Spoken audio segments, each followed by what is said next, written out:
The sky above Manhattan tore open like paper, not with the familiar crackle of a Bifrost arrival or the geometric precision of a sorcerer's portal.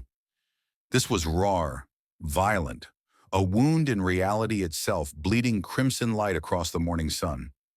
Pedestrians scattered as something emerged from the rift, trailing fire and cosmic energy, a humanoid figure in red and blue plummeting toward the street at terminal velocity. Spider-Man was mid-swing between buildings when his spider sense exploded with warning. Not danger, something else, something vast and unfamiliar. He pivoted in midair, web lines snapping taut, and watched the figure impact the asphalt of Fifth Avenue with enough force to crater the street. Car alarms shrieked, windows shattered in cascading waves, and through the smoke and debris, the figure rose. Okay, nah, that's new, Peter muttered, dropping to a nearby lamppost. His lenses widened. The man stood nearly 6.5 feet tall, broad-shouldered and powerfully built, wearing a suit of blue and red, unlike anything in Marvel's catalog of heroes. A cape, an actual cape, billowing despite the lack of wind, hung from his shoulders. But it was the symbol on his chest that made Peter pause, a stylized S within a diamond shield, rendered in red and yellow. The man's face was classically handsome, square-jawed, with dark hair and eyes that blazed with barely contained power. He looked around Fifth Avenue with an expression of profound confusion and growing concern. Where? The stranger's voice carried with unnatural clarity, deep and resonant. This isn't Metropolis. Spider-Man swung closer, hands up in the universal gesture of non-aggression. Hey there, big guy. You okay? That was quite an entrance. I'm Spider-Man, friendly neighborhood. The stranger's head snapped up, eyes locking onto Peter with intensity that made his spider sense tingle. For a moment, something red flickered in those blue irises, then faded. The man closed his eyes, took a breath, and when he reopened them, the warmth had returned. I'm sorry, the stranger said. I didn't mean to alarm anyone. My name is Kal-El. Some people call me Superman. He said the name with slight uncertainty, as if testing how it sounded in this place. I don't know where I am. The last thing I remember, there was a tear in the source wall. And then, source wall? Okay, that's a new one for me. Peter landed on the crater's edge, mentally cataloging details. Super strength, obviously. Flight capability, probably, given the fall. Invulnerability, definitely, considering he just cratered Fifth Avenue and walked away. Look, Superman, can I call you Superman?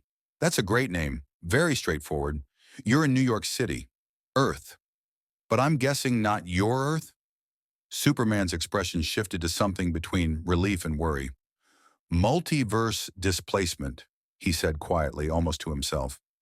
That would explain why everything feels different. He looked up at the sun, squinting slightly, then back to Spider-Man. You're a hero, I can tell. Do you have colleagues? Someone who might understand what's happened? Before Peter could answer, 3 figures descended from the sky in formation. Iron Man in his crimson and gold armor, repulsors humming with barely restrained energy. Captain America, shield ready, boots touching down with practiced ease. Ifrin and Thor, Mjolnir in hand, lightning crackling around the god of thunder's form as he studied the newcomer with eyes that had witnessed millennia. Stand down, Iron Man's amplified voice commanded. Jarvis flagged a dimensional breach in Category 5 power signature. You want to tell us who you are and why you just punched a hole in New York real estate? Superman raised his hand slowly, non-threateningly. His posture radiated calm despite facing 3 of Earth's mightiest heroes. My name is Kal-El of Krypton. In my universe, I'm called Superman. I mean you no harm. I'm a hero in my world, and I'd like to be one here while I find my way home. Thor stepped forward, hammer lowering slightly but not fully. His eyes narrowed with recognition of something only a god might perceive. Krypton, he rumbled. I know not this realm. Yet thou dost carry the bearing of one who has borne great burdens. There is light within thee, stranger, but also power enough to shatter worlds. That's what worries me, Captain America said, shield still raised but voice measured. Steve Rogers had seen too many well-meaning individuals with godlike power make catastrophic mistakes. Superman, is it? That's quite a claim. We've dealt with dimensional travelers before, some friendly, some not. You'll understand if we're cautious. I do understand, Superman replied, meeting Steve's eyes directly. Where I come from, I work alongside heroes called the Justice League. Batman, Wonder Woman, The Flash. We protect Earth from threats it can't face alone. He glanced at the gathering crowd of onlookers, smartphones raised, recording everything. But right now, your people are frightened. Adder, and I'm the cause. Please tell me how I can help rather than complicate this situation. Iron Man's faceplate slid open, revealing Tony Stark's appraising expression. Jarvis, analysis? Biometric scan reveals non-human physiology, sir. Dense molecular structure, cellular activity consistent with solar energy absorption and conversion. Power output readings are concerning. Comparable to a Hulk-level event, possibly higher. And he's asking permission to help, Steve said quietly, lowering his shield slightly. That counts for something. Peter swung between them, unable to contain himself. Okay, can we just acknowledge that this guy called himself Superman? That's like the most confident hero name ever. I love it. It's got gravitas. He turned to Superman. No offense. But in a universe with Spider-Man and Iron Man, you're really raising the bar with Superman. Despite the tension, Superman smiled, genuine and warm, the kind of smile that made people instinctively trust him. It wasn't my choice originally. It's what people started calling me. A symbol of hope, they said. Something to believe in when things look darkest. Hope, Steve repeated, studying the emblem on Superman's chest. Is that what the S stands for? In my native language, the House of L's crest. Superman touched the symbol reverently. But yes, it came to mean hope. Where I'm from, symbols matter. They inspire. They unite. His expression turned serious. I can see in your eyes that you understand that, Captain. You wear your own symbol for the same reason. Steve Rogers lowered his shield completely. Shauna, maybe we should continue this conversation somewhere less public. Avengers Tower. We can figure out what happened, how to help you, and... The ground trembled. Not from Superman's arrival, but something else. Something approaching. From the north, a roar echoed between buildings. Primal, furious, unstoppable.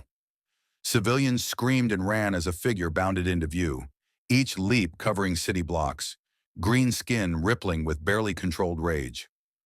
The Hulk, Tony said grimly, faceplate snapping shut. And he's heading this way. Must have felt the dimensional breach. Got agitated. This is not good. Superman's eyes tracked the Hulk's trajectory, calculating, assessing. That man, he's in pain. I can hear his heartbeat from here. Elevated cortisol, adrenaline flooding his system. He's not in control. You think? Peter quipped nervously. Big, green, angry. That's kind of his whole thing. We need to evacuate this area now. But Superman was already moving, a blur of red and blue launching skyward with speed that made even Tony's sensors struggle to track. He intercepted the Hulk mid-leap, arms wrapping around the green giant, redirecting his momentum away from the crowded street and toward the East River. The impact when they hit the water sent a geyser 50 feet into the air. Well, Thor said, lightning crackling brighter around Mjolnir. It seems our stranger has chosen to prove his valor. We should assist. Or watch what happens when Hulk meets someone who might actually match him, Tony countered, already airborne. Jarvis, start recording. The internet is going to lose its mind over this. Steve Rogers grabbed his comms. All Avengers, we have a situation. A Fifth Avenue, potential code green, complicated by dimensional refugee with Superman-level abilities. Containment is priority, not engagement. Let's move. As the Avengers mobilize, the symbol of hope from another universe surfaced from the East River, carrying a confused but slightly calmer Hulk toward shore. Superman's cape was torn, his suit scuffed, but he was smiling that impossible smile, the one that suggested maybe, just maybe, everything was going to be all right. New York had seen a lot of strange things, but it had never seen anyone quite like this. If you want to see more characters enter different universes, hit that subscribe button and drop the name of a character and the universe you'd want to see them in down in the comments below. Hope shines brightest in the darkest night. The East River churned as Superman guided the Hulk toward the docks, speaking in calm, measured tones that somehow cut through the Green Giant's rage. Peter Parker swung overhead, barely believing what he was witnessing. Someone was talking the Hulk down. Actually talking to him, not just hitting him until Bruce Banner resurfaced. "It's all right," Superman said, his voice carrying across the water with that same unnatural clarity. "I know you're confused. I am too. But these people aren't your enemy. Neither am I." The Hulk's massive hand swung at Superman's head with enough force to pulverize concrete. Superman caught it, their fingers interlocking, water exploding around them as two titanic forces met. For 3 seconds they struggled, muscles straining, the dock beneath them cracking from the pressure. And then Superman smiled. Not mockingly, but with genuine respect. "You're strong," Superman said. "Stronger than almost anyone I've ever met. But strength isn't just about power, it's about control." Something in those words, or perhaps in Superman's refusal to escalate, penetrated the Hulk's fury. The green began to fade, muscles deflating, and suddenly Bruce Banner stood waist-deep in the East River, shivering and disoriented, supported by a being from another universe. "I've got you," Superman said quietly, lifting Banner as easily as one might carry a child. "You're safe now." Spider-Man landed on a nearby pylon, his brain struggling to process what he'd just witnessed. Did you just talk down the Hulk? People don't talk down the Hulk. Like the Hulk smashes things until he gets tired or someone hits him with a Hulkbuster. Iron Man touched down beside them, armor's analysis systems working overtime. Vitals on Banner are stable, elevated but stable. Tony's faceplate retracted, his expression caught between impressed and deeply concerned. "You want to explain how you just went 12 rounds with the Hulk and didn't break a sweat?" Superman set Banner down gently on the dock, removing his own cape to wrap around the physicist's shivering form. "Where I come from, I've faced beings of immense power. Gods, monsters, living embodiments of destruction. I've learned that rage often masks pain, and pain can be eased with understanding rather than force." He looked at Banner with genuine compassion. "Dr. Banner, and yes, I can hear your heartbeat normalizing. You're not a monster. You're a man dealing with something beyond your control." Bruce looked up, stunned by the alien being's perception and kindness. How did you know my name?" "Your colleagues called you Bruce before you transformed, and I heard Tony mention Banner earlier." Superman's smile was gentle. "I may be from another universe, but I'm still a reporter. I pay attention to context clues." Captain America approached from the street, having coordinated the civilian evacuation with local NYPD. His tactical mind had already been assembling a profile of this Superman, and each new data point was reassuring. Concerning in terms of raw power, yes, but the character assessment was shifting rapidly toward ally rather than threat. "A reporter," Steve said, joining them on the dock. "What publication?"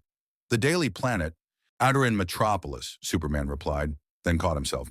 "That is in my universe. I don't suppose you have a Metropolis here?"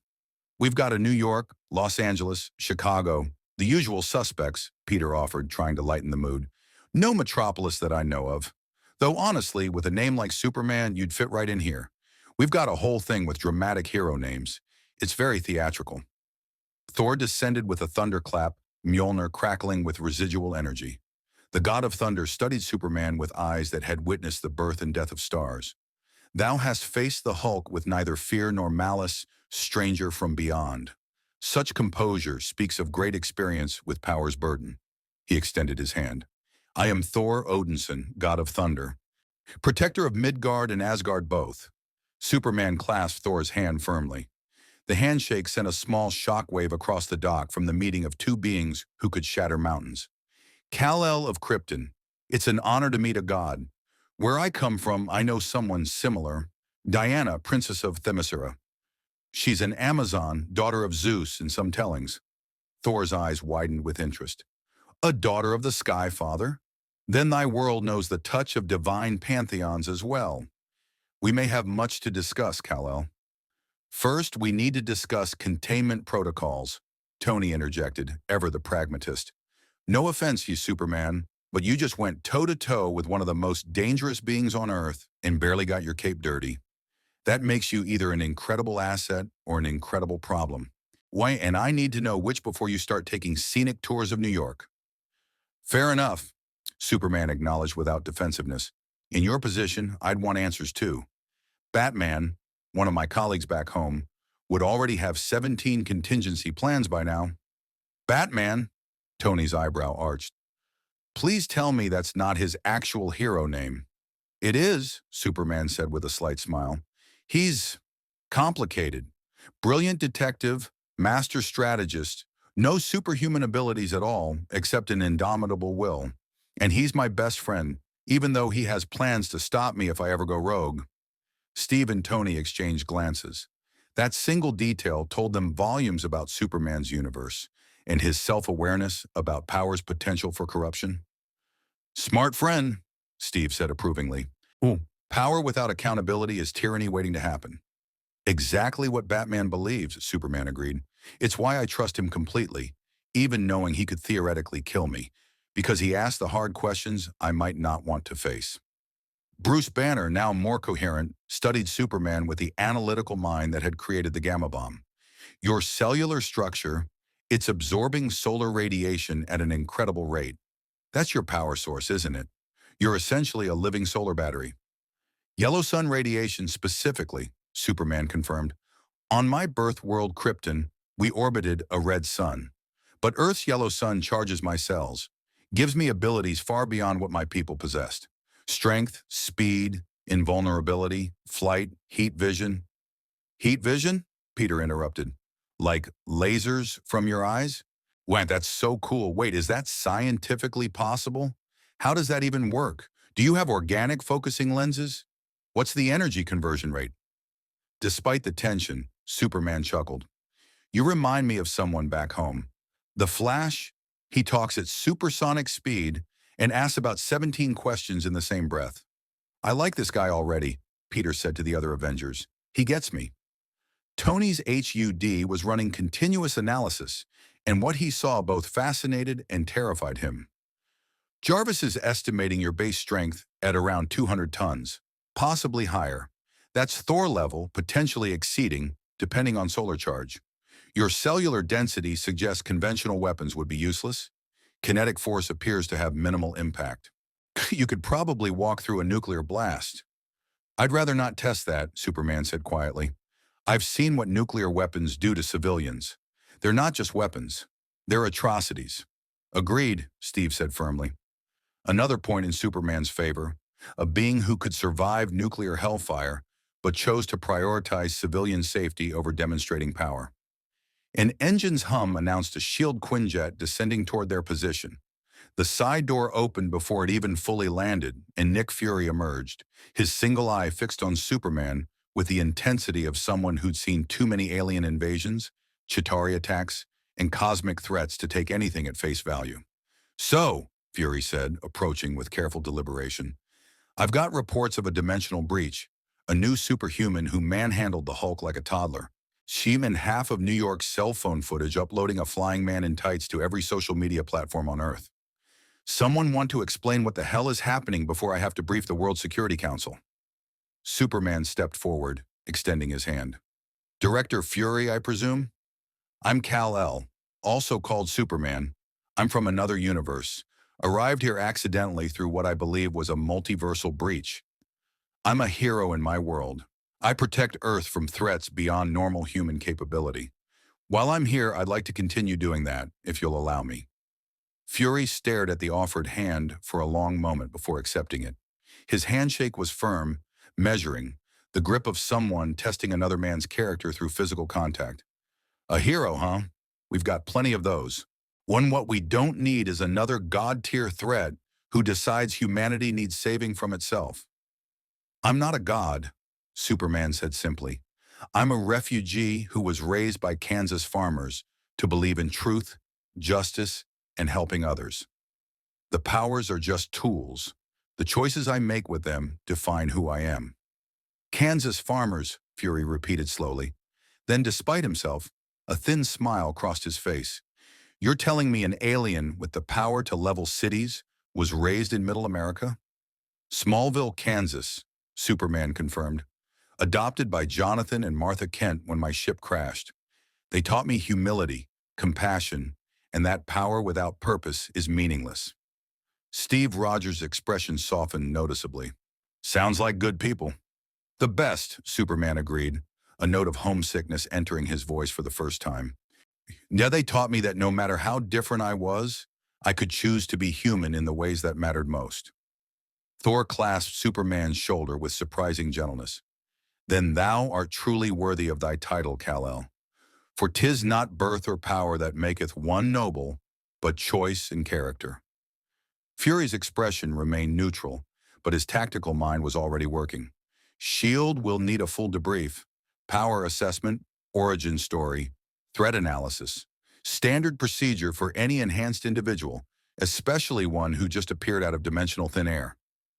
I understand, Superman said, but while we're talking, people might be in danger. I have enhanced hearing. I can pick up distress calls from across the city. If you're willing to give me a chance to prove myself, let me help. That's all I've ever wanted to do. Peter swung closer, unable to contain his enthusiasm. Come on, Director Fury. He fought the Hulk to protect civilians, wrapped Dr. Banner in his own cape, and has the politest introduction I've ever heard. Plus that symbol on his chest, it's iconic, very marketable. I'm just saying, from a public relations standpoint, nobody asked you, Parker. Fury cut him off, but there was no real heat in it. He turned back to Superman, studying him with that single penetrating eye. Fine. Probationary status. You work with the Avengers, follow their lead, and prove you're what you claim to be. But the moment you step out of line, you'll stop me, Superman finished. I'd expect nothing less. Batman's had contingency plans since the day we met. Accountability is how we avoid becoming tyrants. Damn, Tony muttered.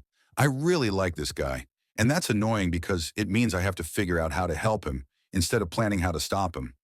Why not both? Superman suggested with a slight smile.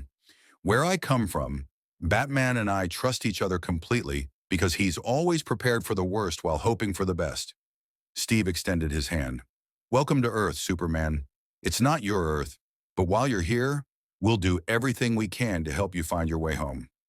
Superman grasped Steve's hand, and in that moment, two symbols of hope, one from another universe, one from America's greatest generation, formed a bond that would reshape the Marvel Universe's understanding of what heroes could be. Thank you, Captain, Superman said sincerely. Now, shall we get started? I believe I heard something about an Avengers Tower. Oh, you're going to love the tower, Peter said, already swinging away. Tony's got the best toys, Thor's got mead, and Cap's got that disappointed dad look that makes everyone try harder. It's very motivational.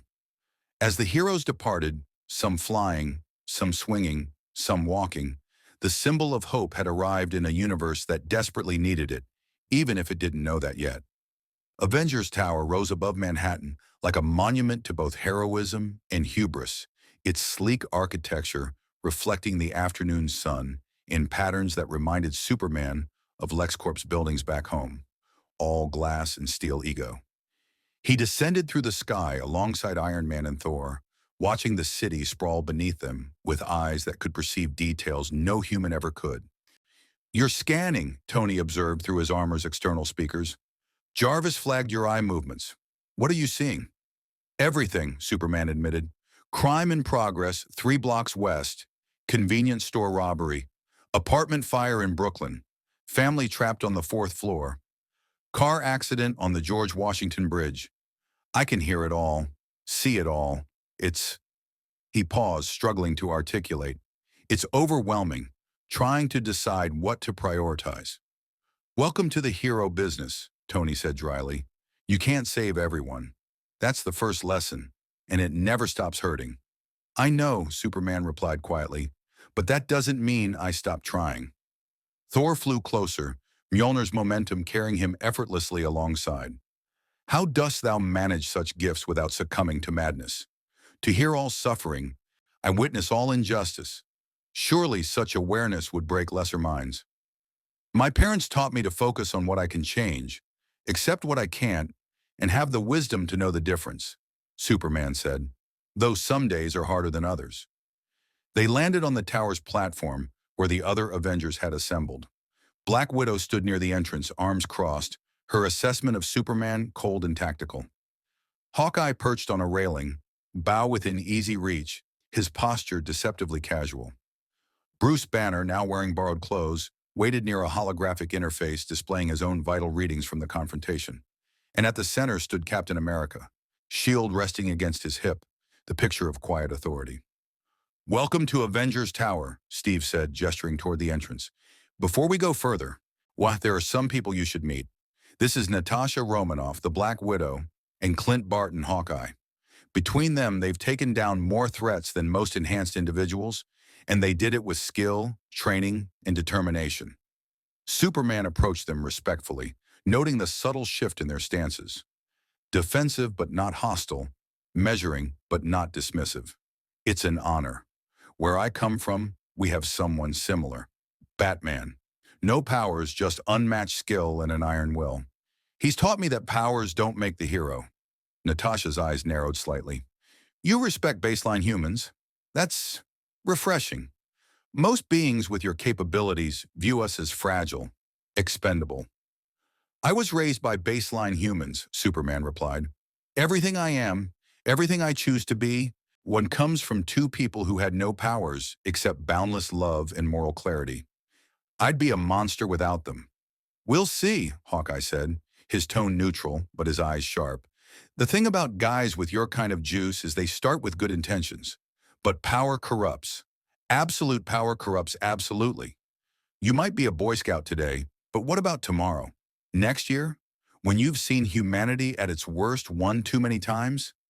Then I hope I have friends who'll stop me," Superman said without hesitation. "Batman has kryptonite, the one substance that can kill me. He's had it since the day we met, and I gave it to him willingly, because I never want to become the kind of threat I fight against." The room fell silent. Even Fury, who'd followed them up, looked momentarily taken aback. Thought Tony broke the tension by clapping his hands together.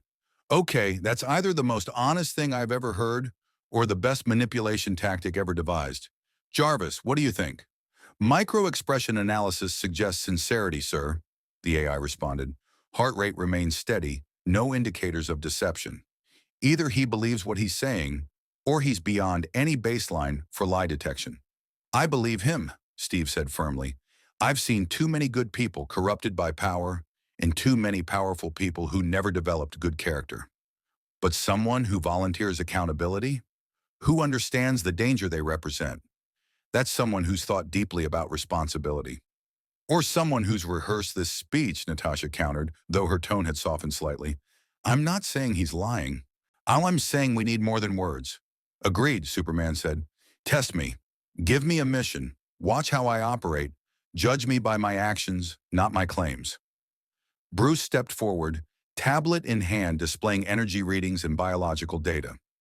"Before we do that, I'd like to understand what you are, biologically speaking. Your cellular structure is unlike anything I've encountered. The energy absorption rate, the density, the way your cells convert solar radiation into kinetic force, it's revolutionary. With your permission, I'd like to run some non-invasive scans." "Of course," Superman agreed. "Though I should warn you, my biology has frustrated scientists in my universe for years. Batman spent a decade trying to fully understand my limitations." "Batman keeps coming up," Tony noted, pulling up holographic displays around the room. "And this detective of yours sounds like someone I'd either get along with or want to punch." "Possibly both. That's everyone's relationship with Batman," Superman said with a slight smile. Thor gestured toward the windows overlooking the city. "Kal-El, thou hast spoken of thy world and its champions. Tell us, what manner of threats dost thy Justice League face? What enemies hath prepared thee for the trials ahead?" Superman's expression grew more serious. "We face gods, literal gods. Darkseid, Lord of Apocalypse, seeks to enslave all free will through something called the anti-life equation. Doomsday, a creature engineered to be unkillable, killed me once. I had to come back from death itself. Brainiac, an artificial intelligence that collects civilizations before destroying them.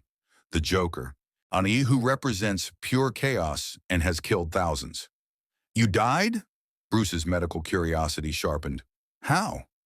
Doomsday beat me to death defending Metropolis, Superman said quietly. It took everything I had, but I stopped him before he could reach the city center. I was dead for weeks before.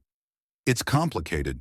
Kryptonian biology has fail-safes that triggered under Earth's sun.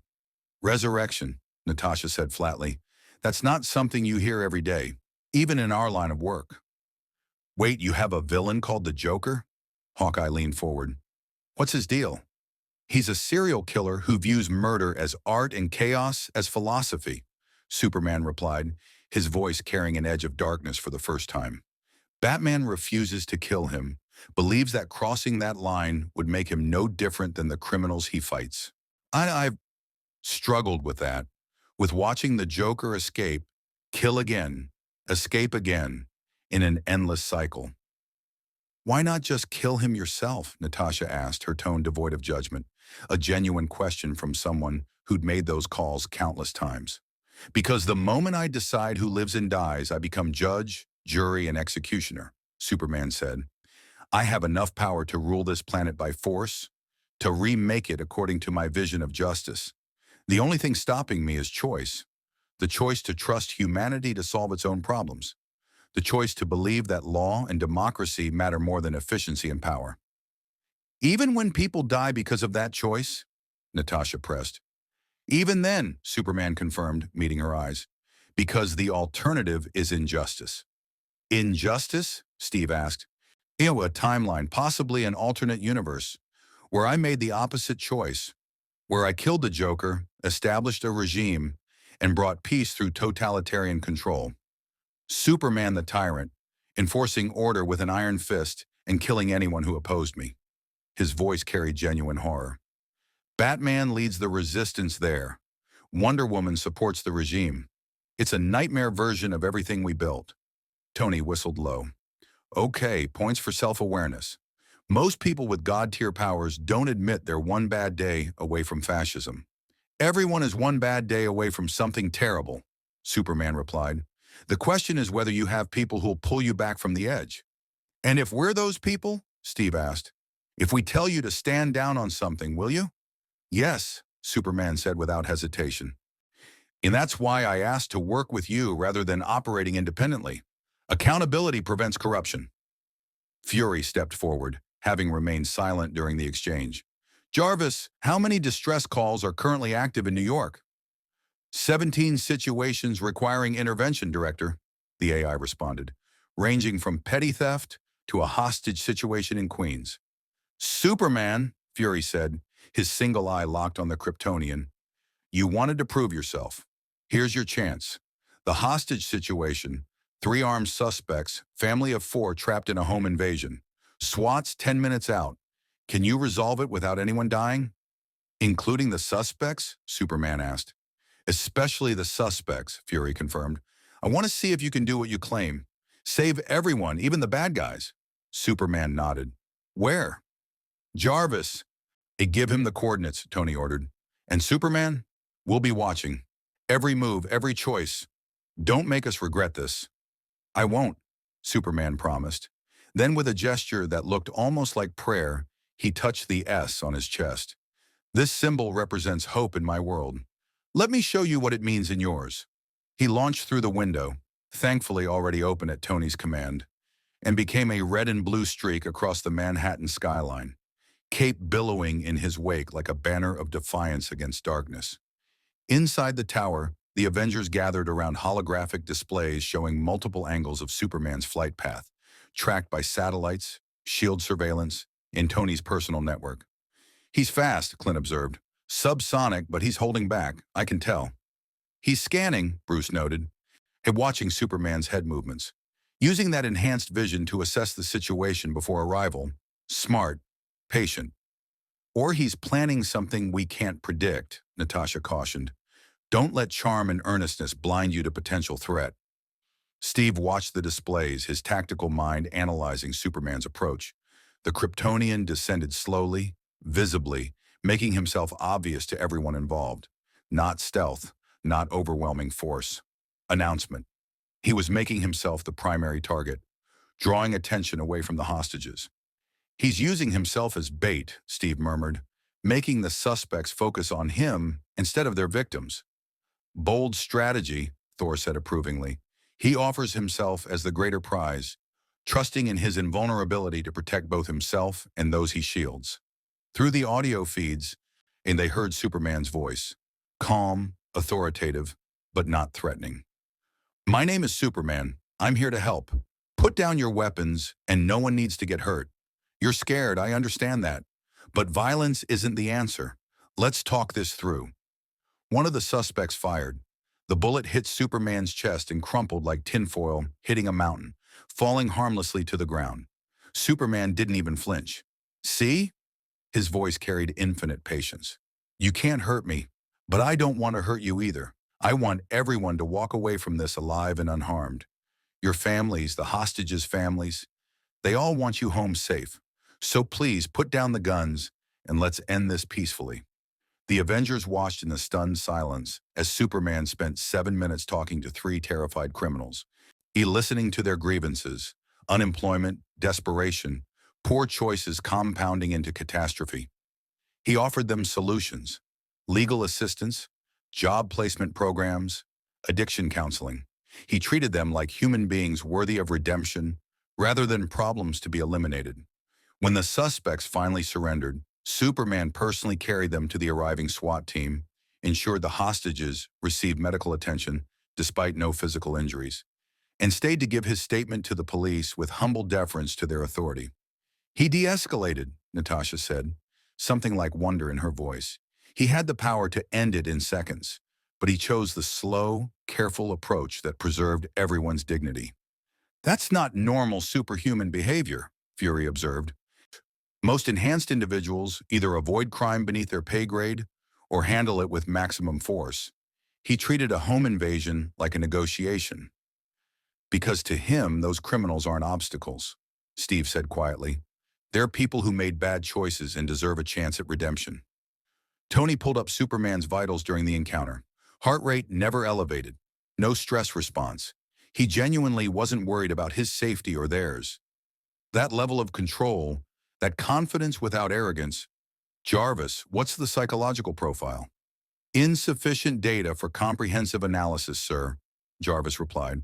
However, preliminary assessment suggests subject exhibits secure attachment patterns, strong moral foundation, and genuine empathy extending even to hostile actors.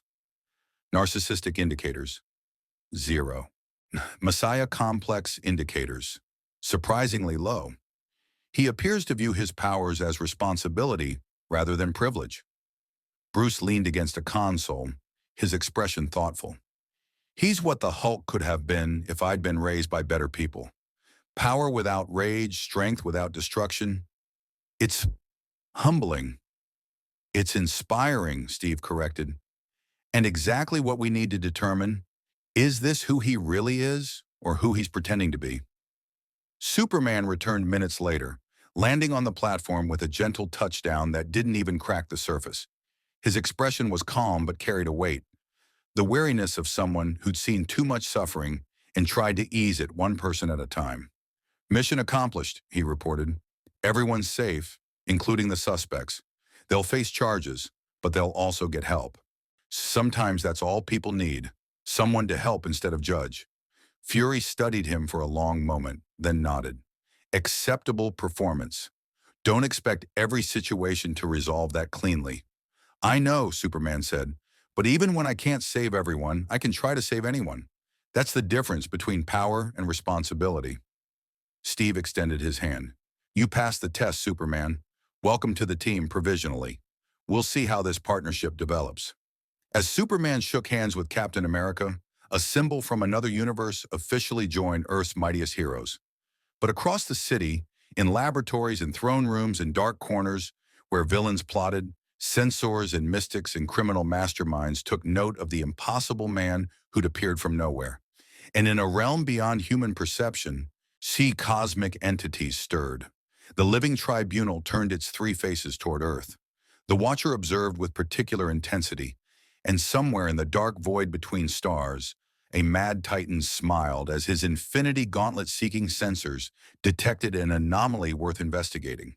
Superman had arrived, and the Marvel Universe would never be the same. 3 days after Superman's arrival, the Avengers had established a working rhythm with their dimensional refugee. He'd assisted in 17 interventions, stopping a Serpent Society robbery in Brooklyn, helping evacuate civilians during a Moloid attack in Central Park, and even spending an afternoon helping construction workers rebuild after an AIM weapons test gone wrong. Each action was measured, careful, designed to help rather than dominate.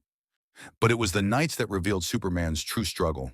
Peter Parker found him on the tower's observation deck at 3 a.m., standing motionless, cape stirring in the artificial breeze from the building's environmental systems. The Kryptonian's posture was rigid, his eyes distant, gazing toward stars that weren't quite in the right positions compared to his home universe.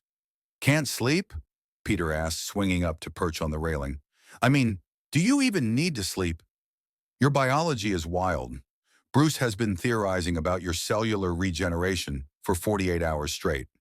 "I can sleep," Superman replied quietly, "but I'm having trouble shutting down my hearing. In my universe, I learned to filter out the noise, focus on specific threats. But here, everything's unfamiliar. Different frequencies, different patterns. I keep hearing sirens and not knowing if I should respond, if it's already being handled by local heroes." "That must be exhausting," Peter said with genuine sympathy. "I get overstimulated sometimes with my spider sense, and that's nothing compared to hearing the entire city at once." Superman smiled slightly. "You understand more than you know. Your abilities, your responsibility, you remind me of myself when I was younger. That struggle between wanting a normal life and knowing people need you." "Yeah, well, I've got the Parker luck working against me," Peter joked, then sobered. "But you've got it worse, don't you? You're not just dealing with hero stuff. You're completely cut off from your home, your friends, your family. That's got to hurt." For the first time since arriving, Superman's composure cracked slightly. "I keep listening for Lois, my wife. She has this laugh, this wonderful, bright laugh that I could pick out of a crowd of millions. But she's not here. No one I know is here. The Daily Planet doesn't exist.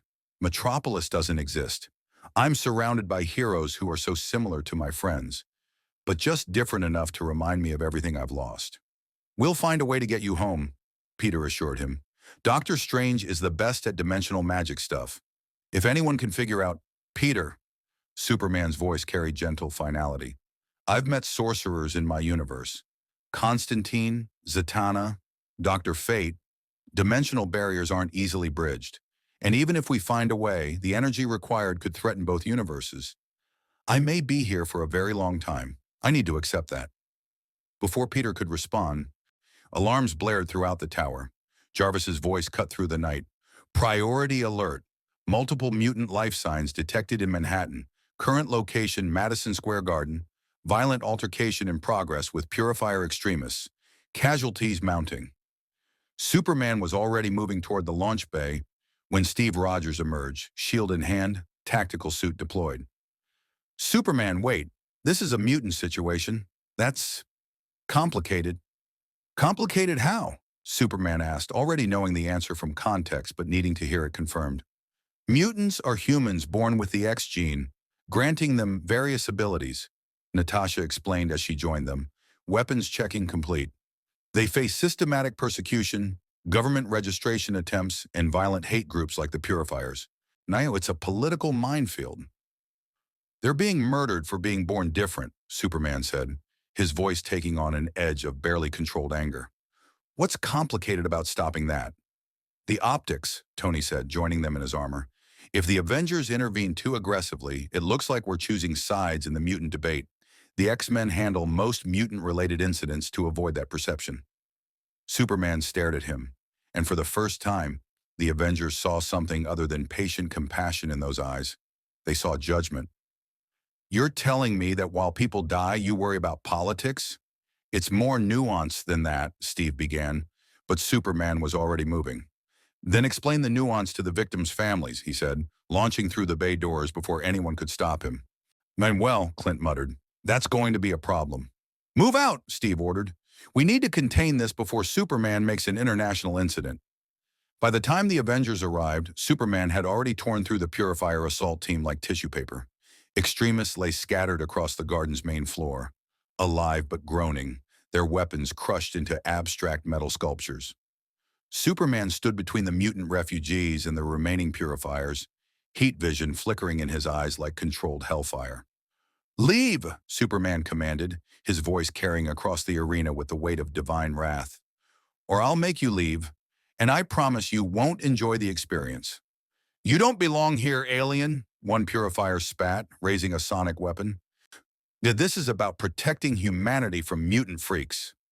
Superman caught the sonic blast with his body, absorbing it completely while not even flinching. Then he moved, not with the speed he was capable of, but fast enough to seem like teleportation to human eyes. He stood directly in front of the extremist, towering over him, and when he spoke, his voice was soft, but somehow more terrifying than any shout. "I'm an alien," Superman said, "an actual extraterrestrial who could level this building with a thought. But these mutants you're attacking? They're human, born on Earth, living on Earth, deserving of the same rights and dignity as you. If you can't see that, then you're the real threat to humanity." "Superman, stand down," Steve said, arriving with the team. "We've got this." "Do you?" Superman turned, and the Avengers saw something in his expression they hadn't seen before. Disappointment. "Because from what I've heard, these attacks have been escalating for months. How many more need to die before intervention stops being politically complicated?" Before Steve could respond, a new voice cut through the tension. "He's right, Captain." Through the arena's destroyed entrance walked a man in a wheelchair, flanked by a blue-furred beast and a woman with white hair and dark skin. Professor Charles Xavier, Beast and Storm, the X-Men's leadership. Xavier's telepathic presence brushed against everyone's minds like a gentle inquiry before withdrawing respectfully. "I apologize for the intrusion, but I needed to confirm what I sensed, a mind unlike any I've encountered, structured in ways that suggest extraterrestrial origin, yet filled with remarkable compassion." Superman approached the wheelchair, kneeling to meet Xavier at eye level, a gesture of respect that didn't go unnoticed. "Professor Xavier, I presume. I've heard your telepathic signature from across the city. You protect your people with incredible dedication." "As do you, apparently," Xavier replied, studying Superman with keen interest. "Though you've only been in our universe for days, you immediately chose to defend mutants. May I ask why?" "Because where I come from, I know what it's like to be the only one," Superman said simply. "The last Kryptonian, living among humans, trying to fit in while knowing I'll never truly belong. Your mutants face that same isolation, but multiplied by millions. They deserve a champion who sees their humanity, not just their differences." Storm stepped forward, in electricity crackling subtly around her fingertips. "You speak with conviction, stranger, but convictions alone do not make allies. The X-Men have learned to be cautious of those who claim to help while pursuing their own agendas." "I don't have an agenda," Superman replied, rising to his full height. "I just heard people in danger and responded. Isn't that what heroes do?" "Not when it creates diplomatic incidents," Tony interjected, pulling up holographic displays. 3 senators have already called for a hearing about alien intervention in domestic affairs. The president's office wants answers about who authorized this operation. And Trask Industries is using footage of you demolishing their Purifier clients to push for renewed Sentinel production. Superman's expression darkened. "Sentinel production? What, you have robots designed to hunt mutants?" "Had," Beast corrected, his scholarly tone carrying underlying bitterness. "The Sentinel program has been decommissioned and recommissioned multiple times, depending on which administration holds power and how recent the last mutant-related crisis was." "That's genocide preparation," Superman said flatly. "You're describing infrastructure for systematic extermination." "Welcome to the mutant experience," Storm said with grim irony. "We live in a world where our existence is debated, our rights are conditional, and our survival depends on constant vigilance.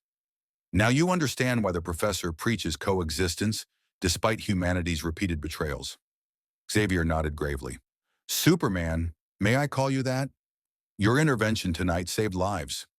But it also complicated the delicate balance we've been maintaining. When outsiders involve themselves in mutant affairs, it reinforces the narrative that we cannot govern ourselves, that we require external control. With respect, Professor, that balance seems to involve mutants dying while everyone worries about optics, Superman replied. His tone wasn't harsh, but it carried the weight of someone who'd made similar compromises and regretted them. I understand political complexity, believe me, but at what point does pragmatism become complicity? Steve Rogers flinched at that. The words hit too close to his own doubts about the Avengers' careful approach to the mutant question. The boy makes a fair point, Charles, Beast observed, adjusting his glasses. Sonar, our strategy of quiet dignity in the face of persecution does depend on people actually surviving long enough to witness our restraint, which is why we need coordination, not unilateral action, Natasha said, ever the strategist. Superman, your heart's in the right place, but you just poured gasoline on a fire. The anti-mutant lobby will use this as evidence that enhanced individuals operate above the law. Then change the law, Superman said. Where I come from, when injustice becomes legal, it's the law that needs to change, not the victims who need to accept it. Xavier smiled sadly. You sound like an old friend, Eric Lenscher, also called Magneto. He too believes that mutant liberation requires force rather than patience. The difference is that he would conquer, while you seem content to simply protect. I'm not interested in conquest, Superman confirmed, but I won't stand by while people suffer just because helping them is politically inconvenient. If that makes me a problem, then I'm sorry, but it won't change my actions. An uncomfortable silence settled over the arena, broken only by the moaning of injured purifiers and the quiet sobbing of rescued mutants receiving medical attention from volunteers who'd responded to the crisis. Finally, Steve spoke. Professor Xavier, could we discuss this privately? All parties involved? Of course, Captain, Xavier agreed. The mansion is open to you, should you wish to continue this conversation in a more conducive environment. As the groups prepared to depart, purifiers to Shield custody, mutant refugees to the Xavier School, and the heroes to their respective headquarters, Superman felt a small hand tug at his cape. He looked down to see a young girl, no more than 8, with crystalline skin that refracted light in rainbow patterns. Thank you, she whispered. They were going to hurt us because I'm pretty in the wrong way. Superman knelt before her, meeting her eyes with infinite gentleness.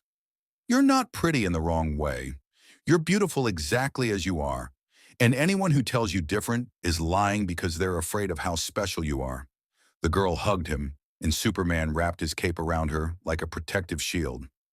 Over her head, he met Xavier's gaze, and the professor saw something in those alien eyes that convinced him completely. This being from another universe understood what it meant to be different, and that understanding ran soul deep. Perhaps, Xavier said quietly to Storm as they watched, we've found an ally who will help us not despite his power, but because he's learned to wield it with wisdom.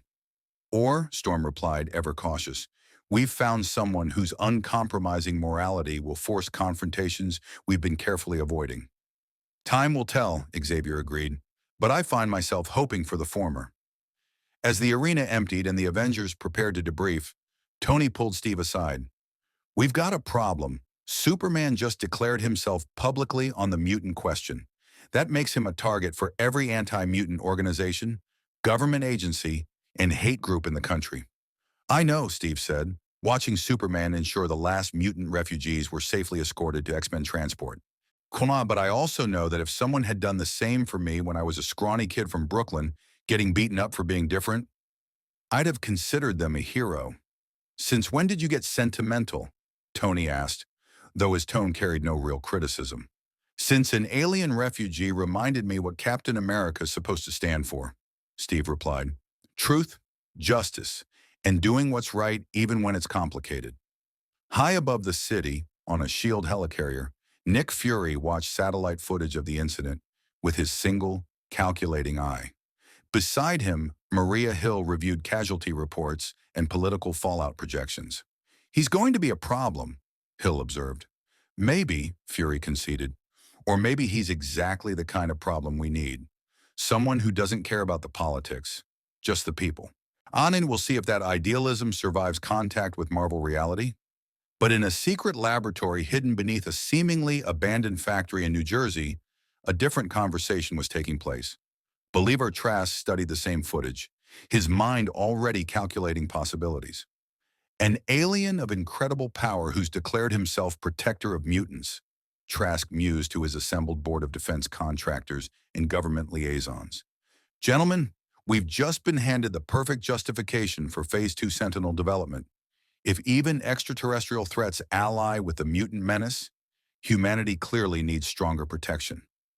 The vote was unanimous, and in the darkness between stars, still weeks away from Earth at sublight speeds, Thanos reviewed reports from his advanced scouts.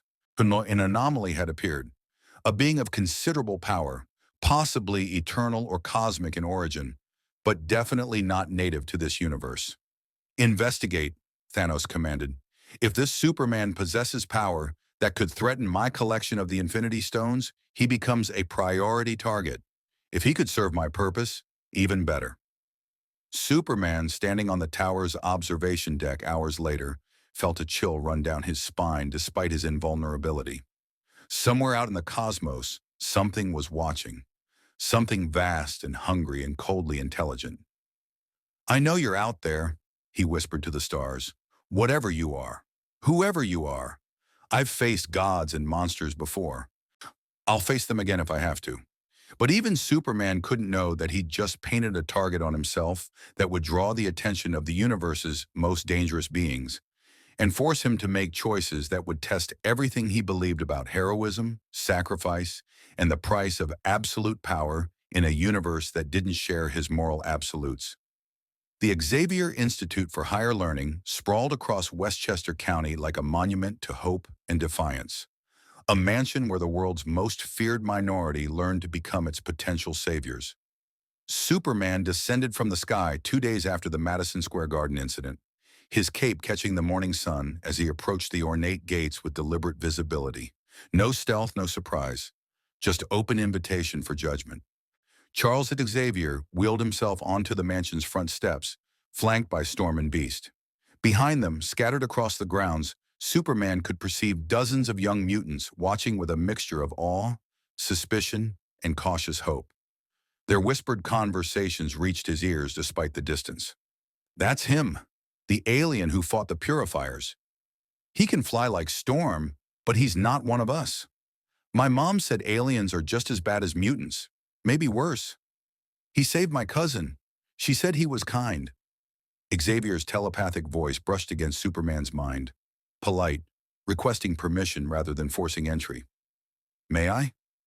Superman nodded, lowering his mental shields, something Batman had taught him to maintain, and allowing Xavier limited access to surface thoughts.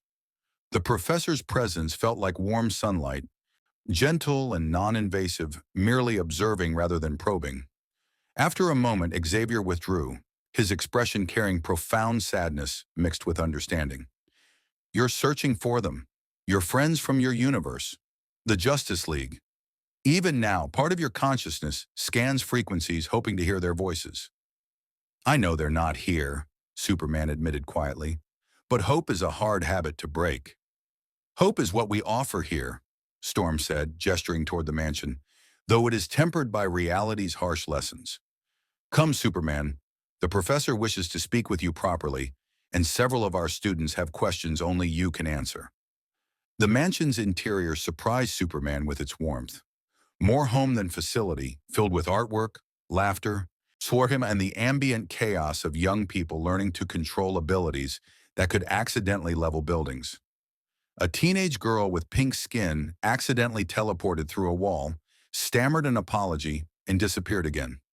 A boy with metallic skin practiced controlled transformations under Beast's watchful supervision. Everywhere, life persisted despite the world's hatred. Xavier's office overlooked the grounds, shelves lined with books on philosophy, genetics, and human rights law. A scholar's fortress against ignorance. The professor gestured toward a reinforced chair capable of supporting Superman's density, and they settled into conversation as equals, rather than interrogator and subject. I've reviewed the political fallout from your intervention, Xavier began, steepling his fingers. 3 senators are demanding alien registration laws.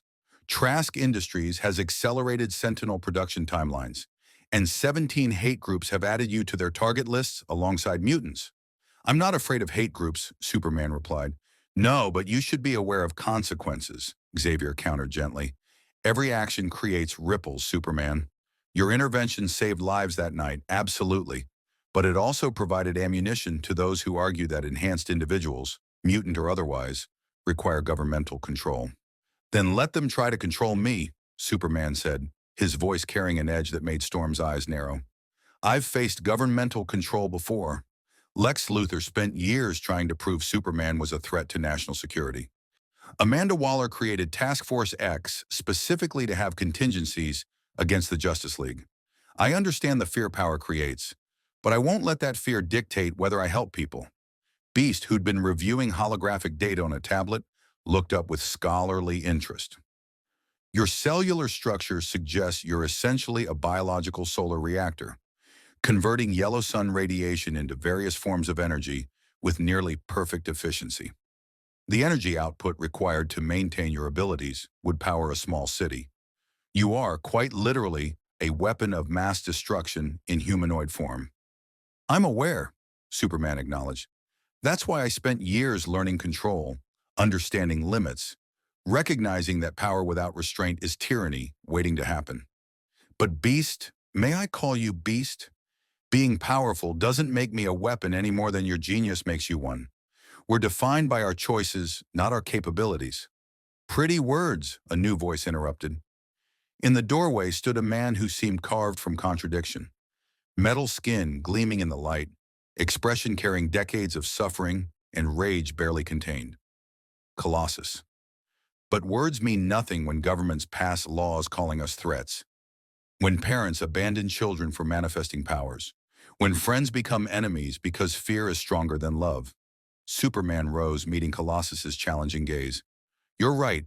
Words alone are insufficient. That's why I acted. That's why I'll continue acting.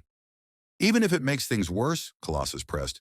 Won't even if your interference gives humans more reasons to fear us? Would you rather I watch people die to preserve political comfort?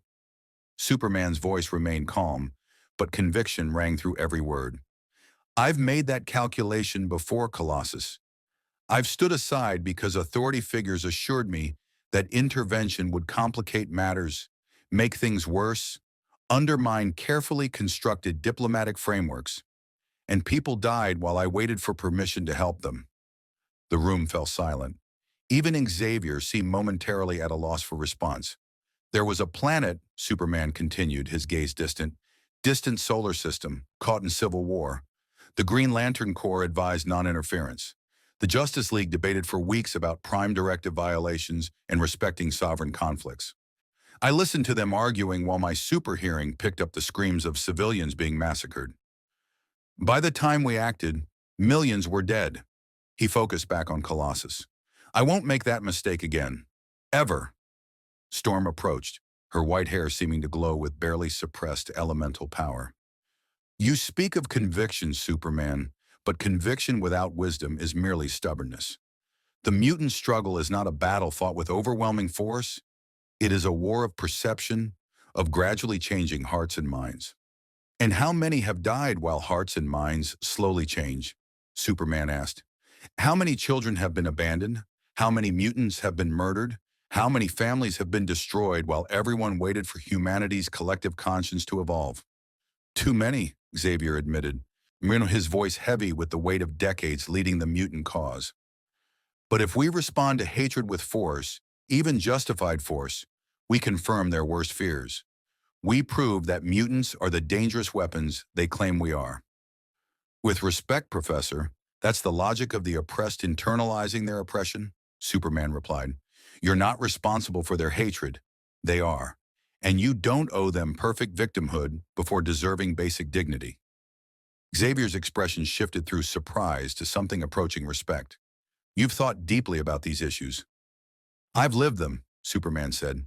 I'm the last Kryptonian, literally the last of my entire species. When I first revealed myself to Earth, half the planet wanted to worship me, the other half wanted to dissect me, and everyone debated whether I had a right to exist. I spent years trying to prove I deserved humanity's acceptance. He met Xavier's gaze. It took me far too long to realize I didn't need to prove anything. Existence itself is justification enough. Bold philosophy, Beast observed, but difficult to maintain when one possesses power that could subjugate entire populations. That's exactly when it matters most, Superman countered. The powerful don't need permission to exist. They have the strength to exist regardless. It's choosing restraint, choosing service over domination, that transforms power into heroism. A young voice interrupted from the doorway. But what happens when restraint isn't enough? They turned to see a teenage girl with dark hair and a white streak, Rogue. Her Superman remembered from Xavier's earlier introductions during the tour. She stood with arms crossed, her expression carrying the weariness of someone who'd been forced to grow up too quickly. What happens when you hold back, fight with mercy, and people die anyway because you weren't ruthless enough? Rogue continued, stepping into the office. When villains escape because you won't kill them, then kill others because you showed mercy? Superman's expression darkened with remembered pain. Then you live with that weight. You carry those deaths knowing that your moral code has a price, and sometimes that price is paid by innocence. That's not fair, Rogue protested. Sorry, why should good people die because we're too moral to do what's necessary? Because the moment we decide murder is necessary, we become the very thing we're fighting against, Superman replied. I've seen worlds where heroes cross that line. In one timeline, I crossed it myself, killed the Joker after he tricked me into murdering Lois and my unborn child. I established a regime, brought order through force, executed criminals without trial. I became a tyrant, convinced I was still a hero. The room's atmosphere shifted. Even Storm, who'd maintained defensive posture, seemed to reconsider her assessment. That timeline, injustice, haunts me, Superman continued, because I know exactly how easy it would be to become that version of myself. One bad day, one moment of rage, one decision to prioritize efficiency over principle. That's all it takes for Superman to become the world's greatest monster. Xavier wheeled closer, his expression deeply thoughtful. You police yourself through fear of your own capacity for evil. That's remarkably self-aware for someone with godlike power. Batman taught me that, Superman said with a slight smile. He made me confront the worst version of myself before I could become it. Forced me to acknowledge that good intentions pave the road to hell, and absolute power corrupts absolutely, even when wielded by someone who genuinely wants to help. This Batman, Beast said, his scholarly curiosity piqued. He appears to serve as your moral anchor. How does a presumably baseline human constrain a being of your capabilities? Kryptonite and contingency plans, Superman replied simply. But more importantly, trust. I trust Batman to stop me if I ever go too far, and he trusts me to stop him if his paranoia consumes his humanity. We balance each other. We could use someone like that, Colossus admitted grudgingly. Someone who reminds us what we fight for when the struggle becomes too dark. You have Professor Xavier, Superman observed. He's your moral anchor, isn't he? The conscience that keeps the X-Men from becoming Magneto's Brotherhood? Eric is not evil, Xavier said quietly. He's traumatized, angry, and convinced that violence is the only language humanity understands. But he's also right about many things. Mutants do face extinction if we rely solely on humanity's better nature. The tension between my dream of coexistence and his vision of mutant supremacy is difficult. It's the same tension the Justice League faces, Superman said. Wonder Woman believes some threats require lethal force. Batman refuses to kill under any circumstances. I stand somewhere in the middle, trying to find the line between mercy and naivety. Storm approached a window, gazing out at the grounds where young mutants practiced control, learned cooperation, and tried to build lives despite the world's rejection. You speak of philosophy and principle, Superman, but the children here don't have the luxury of perfect morality. They survive day to day, facing hatred that seeks to exterminate them, for being born. I know, Superman said softly, and I'm not claiming perfect answers. I'm just offering what I have. Power used in service of others, hope that tomorrow can be better than today, and an absolute commitment to protecting those who can't protect themselves. Even when that protection complicates our carefully constructed political strategies? Xavier asked. Especially then, Superman confirmed, because people's lives matter more than political convenience. Xavier studied Superman for a long moment, telepathic senses reading the Kryptonian's emotional landscape, genuine compassion, lingering grief for his lost universe, determination that bordered on stubbornness, and underneath it all, profound loneliness. This being who could hear every cry for help within hundreds of miles carried the isolation of someone who existed perpetually apart from those he protected. You remind me of someone, Xavier finally said. Scott Summers, Cyclops, leads the X-Men with similar conviction. He too struggles with the burden of power, wintered the responsibility of leadership, and the knowledge that every decision carries life or death weight. He gestured toward the door. Perhaps you should meet him. I suspect you'd find common ground. Before Superman could respond, alarms blared throughout the mansion. Beast's tablet flared with urgent data, and Storm's eyes flashed with electric white light. Sentinel attack, Beast announced grimly. Mark 7 models, headed directly for the mansion. ETA 3 minutes. But the Sentinel program was decommissioned, Rogue protested. Apparently someone recommissioned it, Superman said, his voice taking on the calm intensity of a soldier moving to combat. How many incoming? 12 units, Beast confirmed. Advanced models specifically designed to counter mutant abilities. They adapt to whatever powers they encounter. It's becoming progressively harder to defeat. Then we don't let them adapt, Superman said, already moving toward the window. I'll engage at range. Keep them away from the mansion and the students. You don't know what Sentinels can do, Colossus warned. They're specifically designed to counter enhanced individuals. You could be walking into a trap. Superman paused at the window, cape billowing in the breeze, and looked back with that impossible confidence that inspired or infuriated depending on perspective. Then I'll spring the trap. Better me than children. He launched through the window in an explosion of speed that shattered the sound barrier, a red and blue streak racing toward the incoming robotic death squad. Behind him, the X-Men mobilized with practiced efficiency, but Xavier remained at his desk, fingers steepled. Watching through Cerebro's enhanced perception as an alien refugee charged toward machines designed to exterminate those different from baseline humanity. Storm, Xavier said quietly. Ensure the children are secured, and then assist Superman. I suspect he'll need it. Sentinels are designed to counter power, and he possesses power beyond anything they've encountered before. They'll adapt, Storm warned. Yes, Xavier agreed. But the question is whether they can adapt faster than Superman can learn.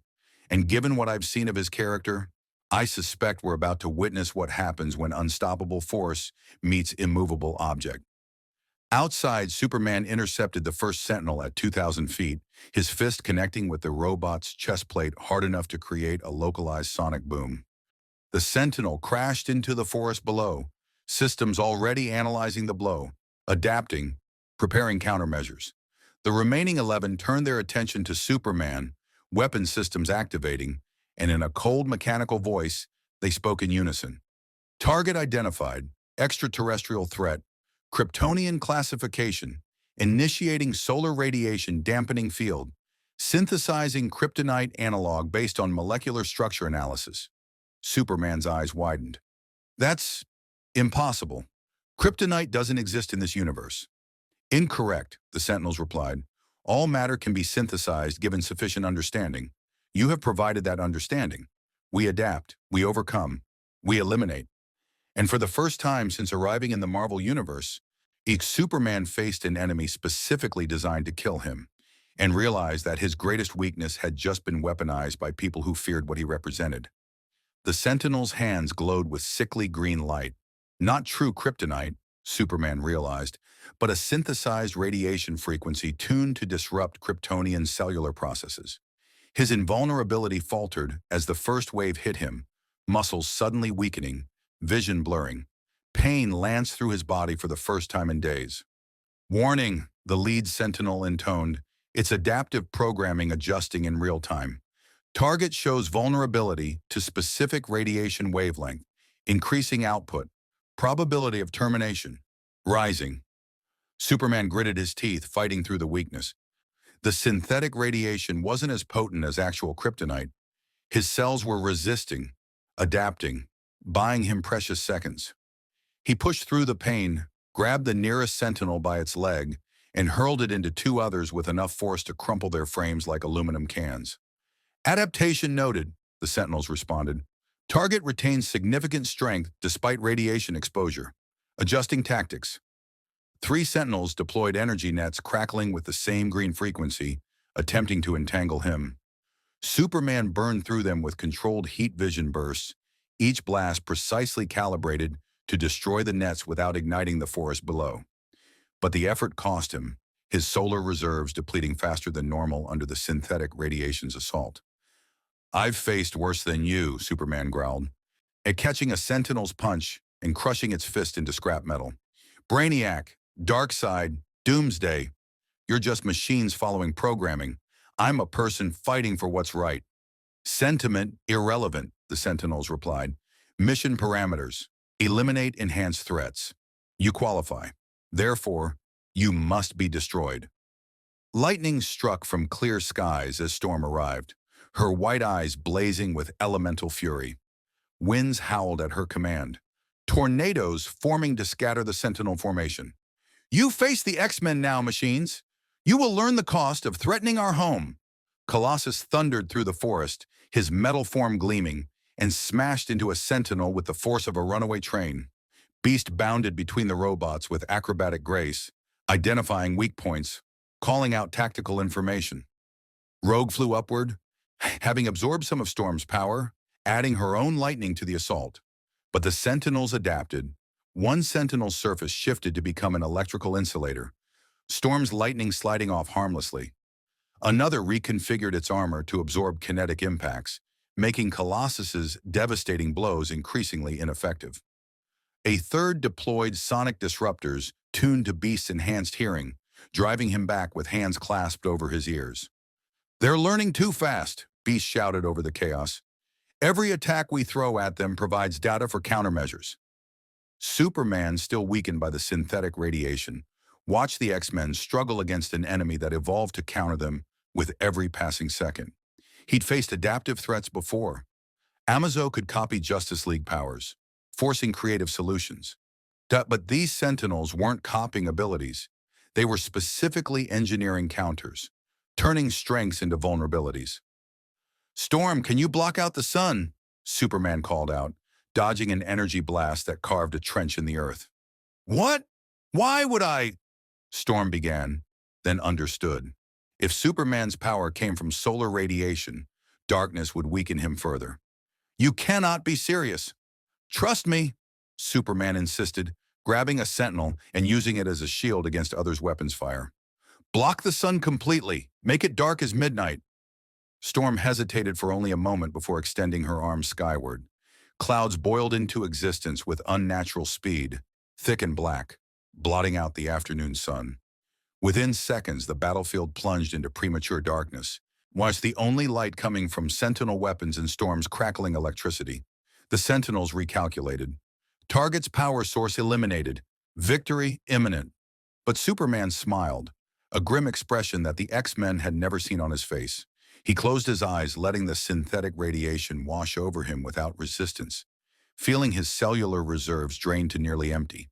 The Sentinels detected his weakening state and pressed their advantage, converging for the kill. Then Superman opened his eyes and they blazed with concentrated solar energy stored in his cells, not replenishing power, but releasing it all at once in a devastating burst. Heat vision erupted from his eyes with intensity that turned the darkness red, twin beams of concentrated fusion temperature energy that sliced through 3 Sentinels simultaneously, where their adaptive armor unable to compensate for the sheer thermal output. He spun, beams carving through the air, and 4 more Sentinels exploded into molten slag before their programming could adjust. The synthetic kryptonite radiation meant nothing when he wasn't trying to maintain his powers, but rather explosively expending them. Unexpected tactic, the remaining Sentinels assessed. Target utilizing remaining power reserves in suicide strategy. Adaptation, insufficient time to compensate. Not suicide, Superman corrected, his voice strained as he poured everything into sustained heat vision. Sacrifice. The last Sentinels fell, their systems overloaded, frames melted into unrecognizable wreckage. Superman dropped to one knee, gasping, his cells completely depleted. Without the sun's radiation to recharge him, he was functionally human, vulnerable, exhausted, barely able to stand.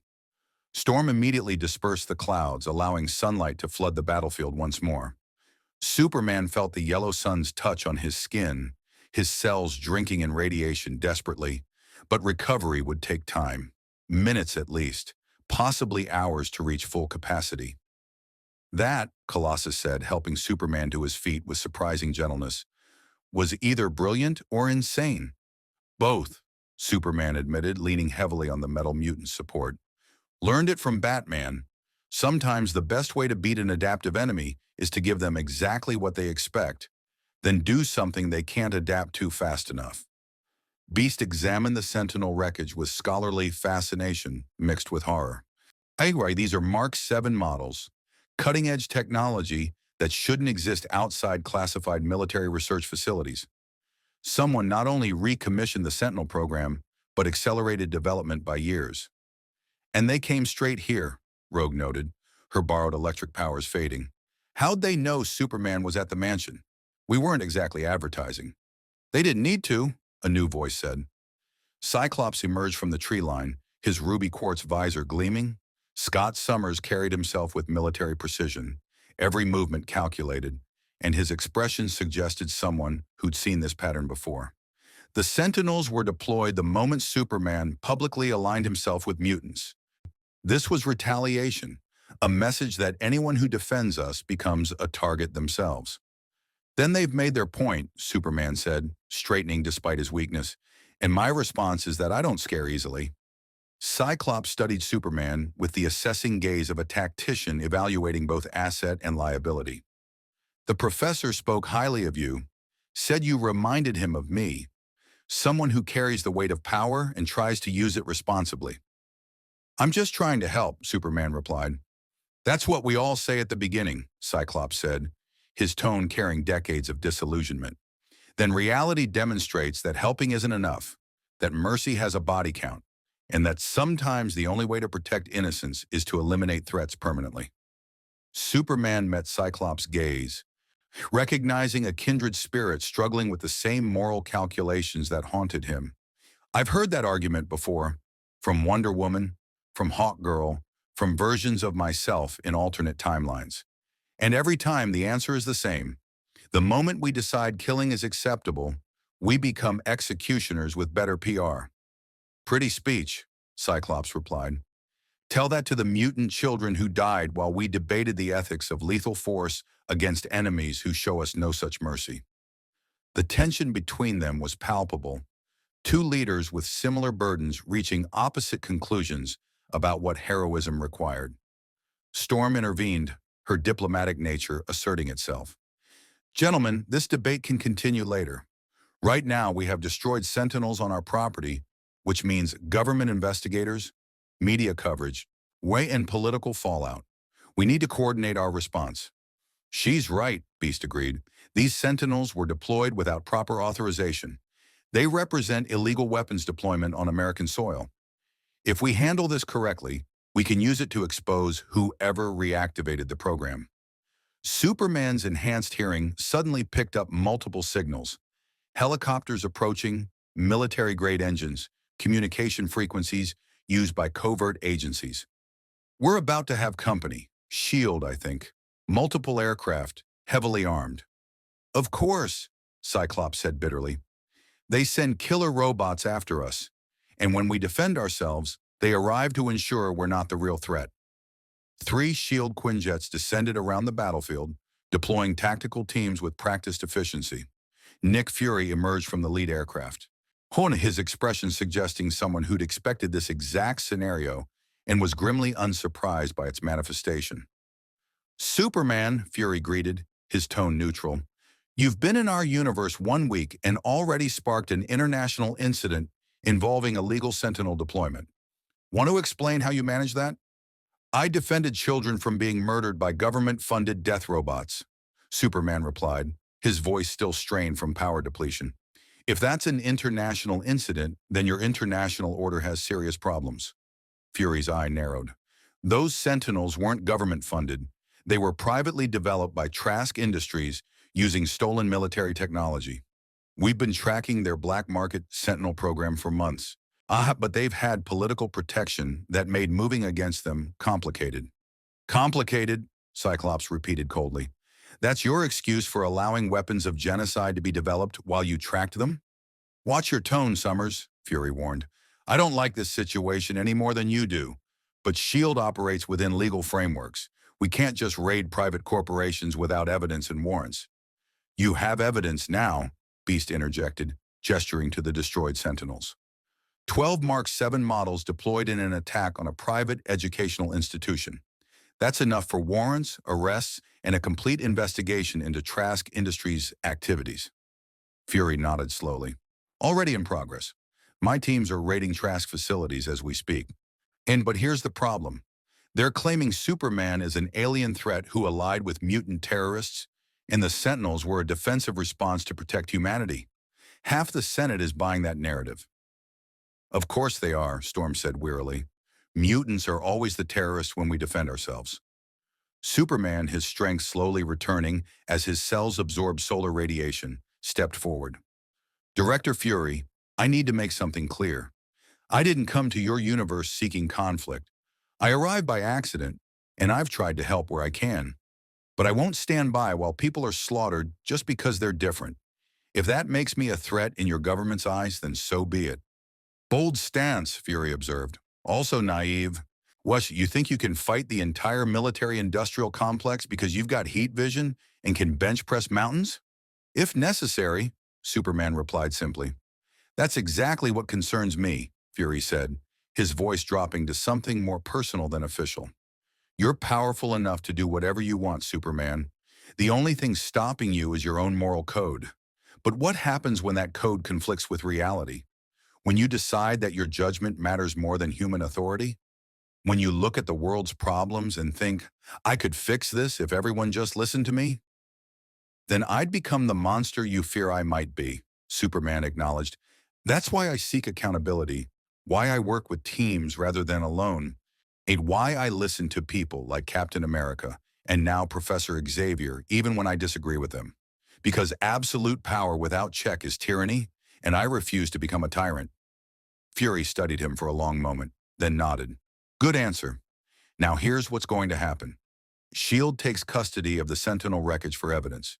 You cooperate with our investigation into Trask Industries, and we present a unified front that illegal weapons deployment against civilians, mutant or otherwise, won't be tolerated. You're actually going to help us? Cyclops asked, suspicion evident in his voice. I'm going to do my job, Fury corrected, which includes stopping illegal weapons programs and protecting American citizens. Mutants are citizens. Do the math. Before anyone could respond, Superman's head snapped up, her eyes widening with alarm. Something's coming, fast, incredibly fast, and it's heading directly for us. The sky exploded with thunder and rainbow light as the Bifrost deposited 3 figures onto the battlefield. Thor, Captain America, and Tony Stark in full Iron Man armor.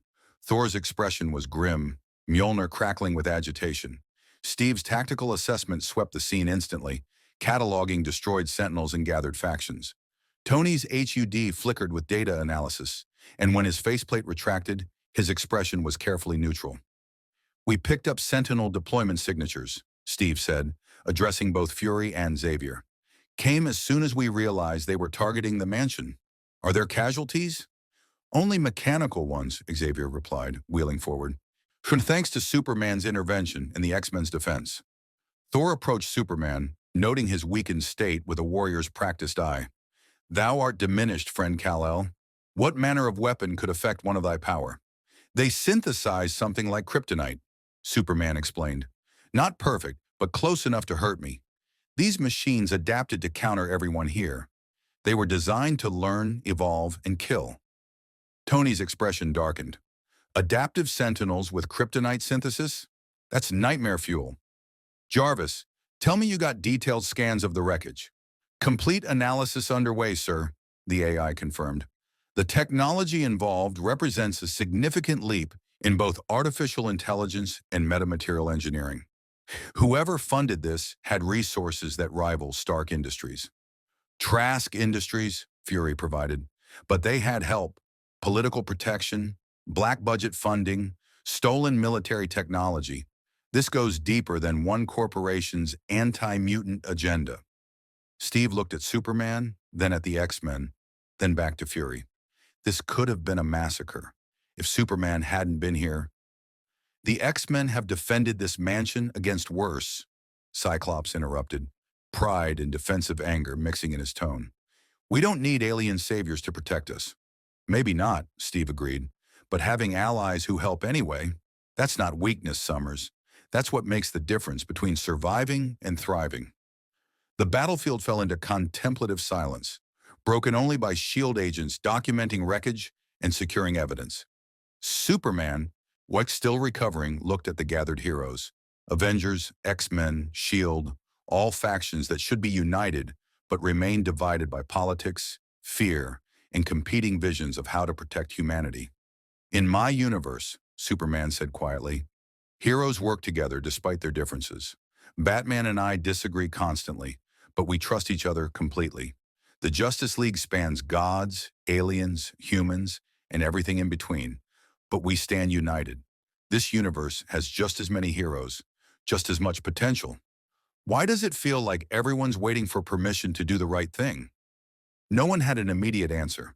The question hung in the air like an indictment, forcing each faction to examine their own compromises, their own calculations about acceptable losses and political convenience. Finally, Xavier spoke. Because Superman, this world has learned through painful experience that unchecked heroism can be as dangerous as unchecked villainy. We've seen heroes become tyrants, seen good intentions pave roads to hell, seen power corrupt even the most noble hearts. Our caution is born from tragedy. Then learn from my universe's tragedies too, Superman countered. Learn that excessive caution has its own body count. That waiting for perfect solutions means people die preventable deaths.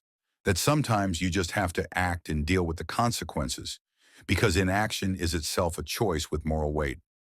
He's not wrong, Tony admitted grudgingly. I've made the opposite mistake, acting too quickly, too decisively, creating Ultron because I thought I could prevent disasters before they happened.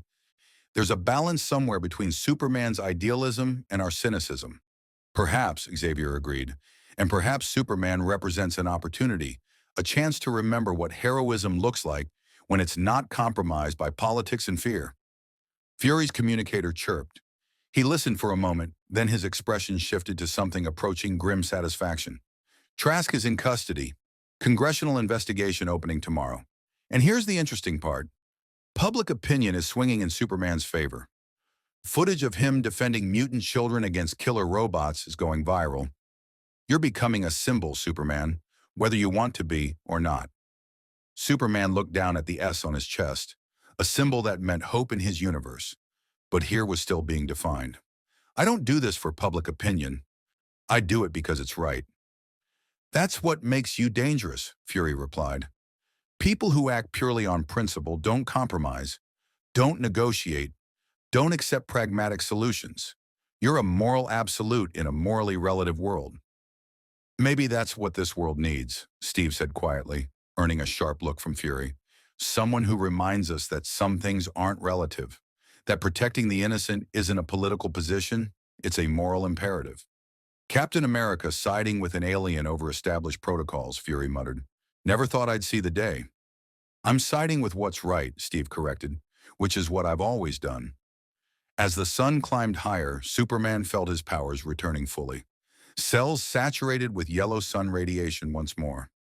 He was whole again, invulnerable again, capable of impossible feats again. But the vulnerability he'd experienced, that brief window where machines had hurt him, where he'd been weak, reminded him that even here, even with all his power, he wasn't invincible. And somewhere in the darkness between stars, Thanos reviewed new intelligence with cold interest. His sensors had detected the energy signatures from the Sentinel battle, particularly the massive solar energy discharge that had destroyed the robots. Power of that magnitude, combined with apparent vulnerability to specific radiation frequencies, presented interesting possibilities.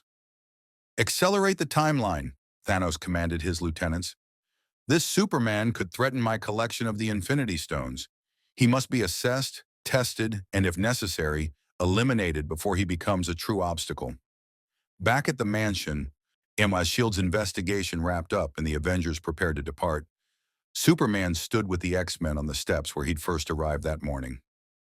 "Thank you," Xavier said simply, "for defending us, for choosing to help despite the complications it creates for you." "No thanks necessary," Superman replied. "It's what heroes do. At least, it's what they should do." "You'll be targeted now," Cyclops warned. "Everyone who hates mutants will see you as just another target. You've painted yourself into our corner." "Good," Superman said. "Then maybe they'll spend less energy attacking children and more attacking me. I can take it." As he prepared to launch skyward, Rogue approached hesitantly. "Superman? That thing you said about existing being justification enough? Did you really mean that?" Superman knelt to meet her eyes. "I did. You don't need to prove you deserve to live. You don't need to earn your right to exist. You're here, you're alive, and that's enough. Everything else is just people's fear, trying to convince you otherwise." Rogue hugged him impulsively, and Superman returned the embrace gently, mindful of his returning strength. When she pulled back, tears streaked her cheeks, but she was smiling. "Maybe having an alien around isn't so bad after all," she said. Superman smiled back. "In my universe, I'm the alien. Here, I'm the immigrant. But everywhere I try to be the hero. That's all any of us can do." He launched skyward, cape catching the wind, a symbol of hope ascending toward clouds that no longer needed to be darkened to protect others. And watching from below, heroes of all types, Avengers, X-Men, counter-S.H.I.E.L.D. agents, were forced to confront an uncomfortable question. Had they become so focused on managing threats that they'd forgotten how to simply be heroes? The answer would shape everything to come. 2 weeks after the Sentinel attack, Superman had become something the Marvel Universe hadn't expected. Not a conqueror, not a savior, but a presence. He worked alongside the Avengers on extraterrestrial threats, assisted the X-Men with mutant rescue operations, and spent his nights listening to the city's heartbeat, responding to calls for help that no algorithm prioritized. No dispatcher deemed urgent enough for superhuman intervention. Peter Parker found him on a Brooklyn rooftop at 2 a.m., having just stopped a subway derailment through sheer strength, gently lowering the train back onto repaired tracks while passengers filmed in awe. "All right, Peter said, swinging down beside him. "Most heroes with your power level focus on alien invasions and world-ending threats. But you're out here every night, stopping muggings and catching falling construction workers. Why?" Superman sat on the roof's edge, cape draped over the building's side, eyes distant. "Because those people matter just as much as the ones threatened by cosmic invaders. The woman whose purse gets stolen might lose rent money. The construction worker who falls might have 3 kids at home. Every life is worth saving, Peter. Power doesn't grant me the luxury of choosing which ones matter." "That's exhausting," Peter observed. "You can't save everyone." "No," Superman agreed. "But I can save anyone. And if I don't try, who will?" It was that philosophy that had endeared him to street-level heroes while making cosmic tier beings uncomfortable. Spider-Man, Daredevil, and Luke Cage appreciated someone with Superman's power who still cared about neighborhood crime. Thor and the Eternals found his focus on individual humans rather than grand cosmic balance. Puzzling. But it was his relationship with Tony Stark that had grown most complex. Inside Stark Tower's workshop, Superman stood before holographic displays showing his cellular structure, energy output, and biological composition. Tony circled the data like a predator studying prey, though his intent was scientific rather than hostile. "You're essentially a perpetual motion machine," Tony said, highlighting energy conversion rates. "Your cells absorb solar radiation and convert it with 99.7% efficiency into various forms of energy. The physics shouldn't work, Conservation of energy gets thrown out the window when you're involved. My biology operates on different principles than Earth physics, Superman acknowledged. Kryptonian science was millennia ahead of anything here. We understood dimensional mechanics, manipulated gravity, traveled between stars. And then your entire civilization died, Tony said bluntly. Want to talk about that? Superman's expression shuddered. Not particularly. See, that concerns me, Tony continued, not unkindly but relentlessly analytical. You're the last of your species raised by humans who taught you their values, but fundamentally you're an alien with the power to remake this world. What happens when humanity disappoints you one too many times? When our pettiness, our violence, our self-destruction becomes too much? I live with it, Superman replied. The same way you live with knowing your genius could build weapons that end civilization, but you choose to build armor that protects it instead. We're defined by our choices, Tony, not our capabilities. Except my choices affect me and those around me, Tony countered. Your choices affect the planet. If you decide tomorrow that humanity needs saving from itself, like that injustice timeline you mentioned, who stops you? You do, Superman said simply. The Avengers do. The X-Men do. I've given you every reason to trust me, but I understand the need for contingencies. So I'll tell you what I told Batman. Kryptonite is my vulnerability. Synthesize it properly, and you can stop me. Tony pulled up the Sentinel wreckage data. They tried, made something close enough to hurt you but not stop you. That doesn't exactly reassure me. Then improve on it, Superman suggested. Study my biology, find my weaknesses, build your contingencies. I'd rather you have the capability to stop me and never need it than need it and not have it. Tony stared at him. You're serious. You're actually volunteering to help me build a Superman killer. I'm volunteering to help you build accountability, Superman corrected. Power without check is tyranny. I've seen what I become without people willing to stop me. I won't let that happen here. Before Tony could respond, Jarvis interrupted. Sir, priority alert. Doctor Strange is requesting immediate assembly at the Sanctum Sanctorum. He's classified it as a cosmic-level threat. Superman and Tony exchanged glances, then moved with practiced efficiency. Tony's armor assembling around him, Superman simply walking toward the window.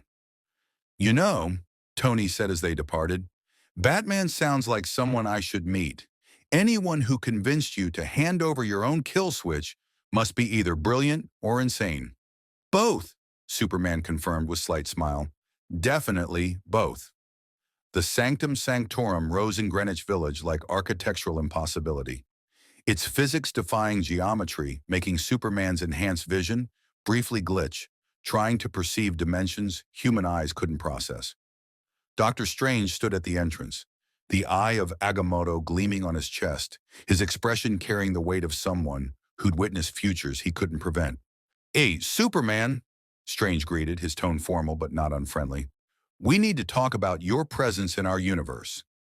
The assembled Avengers, Captain America, Thor, Black Widow, Hawkeye, and now Superman and Iron Man, gathered in the Sanctum's main chamber. Strange gestured, and the room filled with mystical projection showing the fabric of reality itself. Threads of possibility woven into incomprehensible patterns. When you arrived, Strange explained, you created a wound in the dimensional barriers. Small but significant.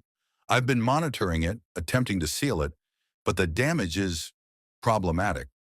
Problematic how? Steve asked, his tactical mind already assessing threats. Strange's expression darkened. Your universe and ours exist in separate dimensional spaces, Superman. The breach that brought you here weakened the walls between them. Normally this would heal naturally given time, but something is preventing that healing. Something is keeping the wound open deliberately. Superman felt ice settle in his chest. Something from my universe? Or something that exists between universes, Strange corrected. I've detected anomalies, beings or entities trying to exploit the breach. Some I recognize from records of past dimensional incursions. Others are unknown. And one in particular concerns me greatly. He gestured, and the mystical projection focused on a figure wreathed in darkness and cosmic fire. Humanoid but wrong, its very presence seeming to corrupt reality around it. Dormammu, Strange said grimly, Lord of the Dark Dimension. He sensed the breach and is attempting to expand it, using the dimensional instability to invade our universe. Your arrival, Superman, may have inadvertently opened a door we cannot close. Then I'll help close it, Superman said immediately. Tell me what needs to be done. It's not that simple, Strange replied. The breach is tethered to you. Your unique energy signature, your Kryptonian biology existing in a universe where it shouldn't. To fully seal it, we would need to sever that tether. The implication hung in the air like a death sentence. You're saying Superman needs to leave, Tony stated flatly. Return to his universe or die trying. I'm saying the longer he remains, the greater the risk of catastrophic dimensional collapse or invasion, Strange corrected. I've bought us time, weeks, perhaps months if we're fortunate, but eventually, the choice becomes binary. Close the breach or fight Dormammu and whatever other entities exploit it. Superman looked at the mystical projection, seeing the threads of reality fraying around his presence, like a body rejecting foreign tissue. He'd known his arrival couldn't be consequence-free, but this, how do we close it? He asked quietly. Strange met his eyes, and Superman saw the same burden he'd seen in Batman's gaze countless times. The weight of knowledge that sacrifice might be necessary. I would need to perform a ritual that severs your connection to this dimension. It would force you back through the breach to your universe, assuming your universe still exists on the other side. If it doesn't, if the breach opened because your universe was destroyed or fundamentally altered, then I'd be cast into the space between dimensions, Superman finished. Nowhere. Forever. Most likely, yes, Strange confirmed, though there are theoretical alternatives involving... How long? Steve interrupted. How long before the breach becomes critical? Unknown, Strange admitted. Dormammu is patient when it serves his purposes. He could probe the breach for months, testing our defenses. Or he could launch a full invasion tomorrow. The uncertainty is itself a weapon, forcing us to remain vigilant indefinitely while he grows stronger. Thor stepped forward, Mjolnir humming with agitation. Then we prepare for war. If Dormammu seeks entry, on it we shall demonstrate why even lords of dark dimensions should fear Earth's defenders. Spoken like someone who hasn't faced Dormammu, Strange said dryly.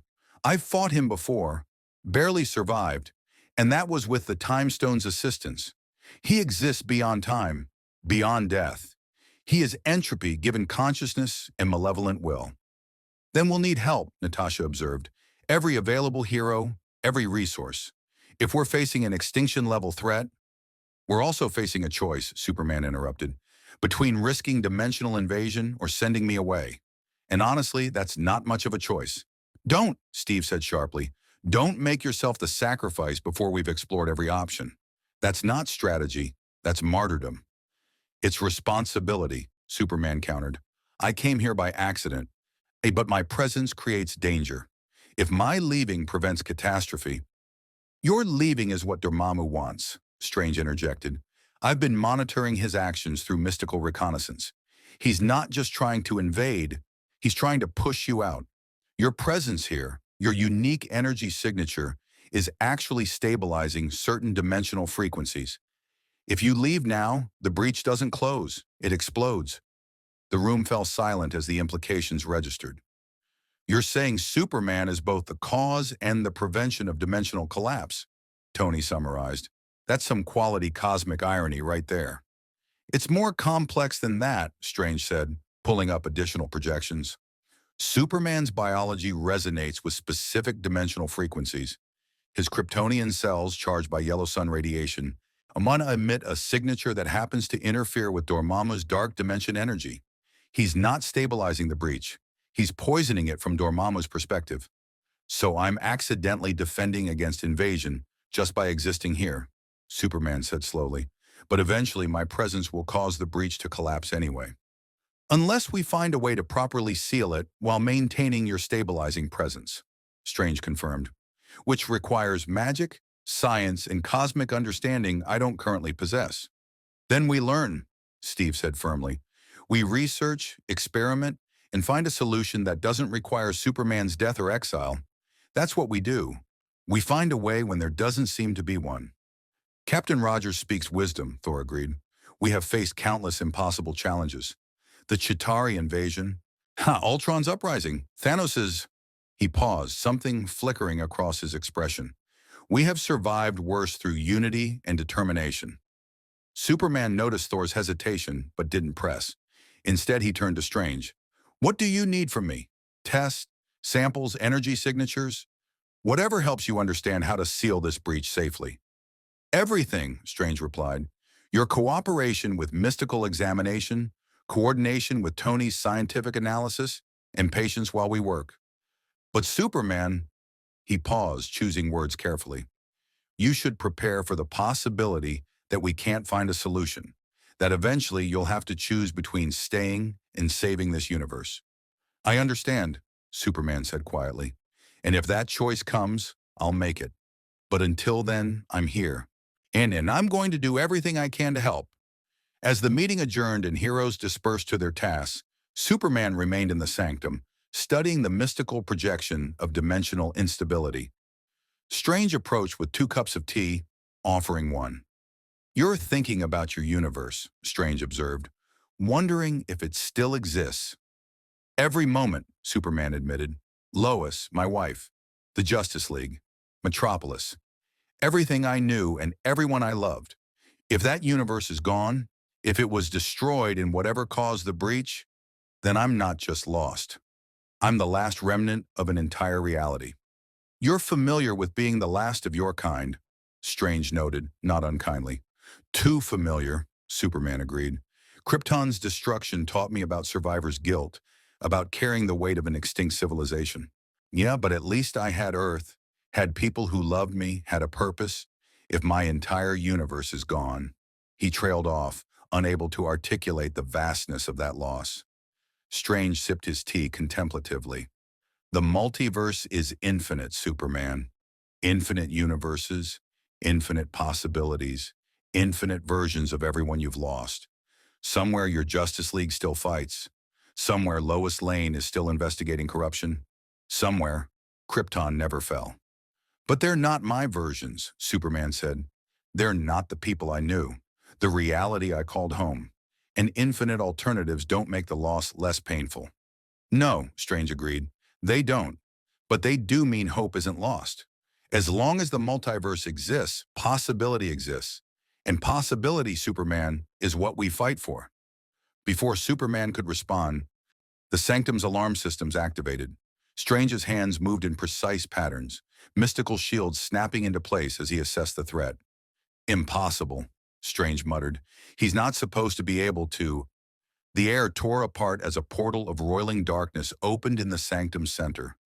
Through it stepped a figure that made Superman's invulnerability feel suddenly inadequate. A being of living flame and shadow, its presence warping reality simply by existing within it.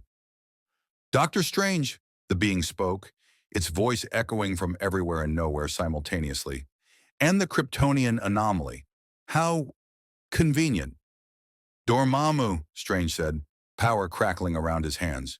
You shouldn't be able to manifest here. The wards are meaningless when dimensional barriers are already compromised, Dormammu interrupted, its flaming gaze fixing on Superman. This creature's presence weakens reality's fabric. He is a wound that bleeds possibility, and I shall feast upon that bleeding. Superman stepped forward, positioning himself between Strange and the cosmic entity. If you want him, you'll have to go through me.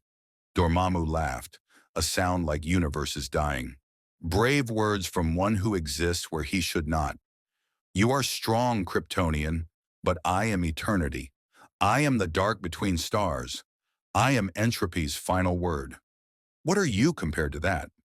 Someone who's fought gods before, Superman replied, heat vision flickering in his eyes, and won. Then let us see if your victories translate to this reality, Dormammu said, and attacked. The assault wasn't physical, it was existential.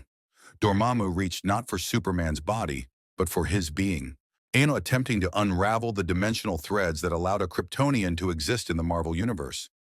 Superman felt reality trying to reject him, his cells screaming as if being torn between worlds. But he'd felt pain before. He'd died before.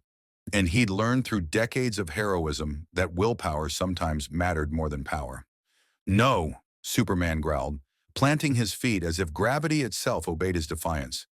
I don't belong here. You're right, but these people do. This universe does.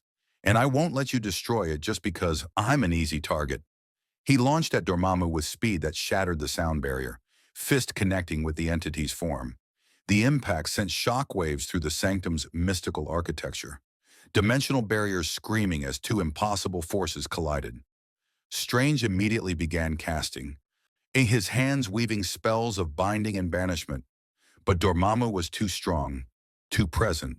The entity had manifested more completely than should be possible, its power flooding into this dimension through the breach Superman's arrival had created.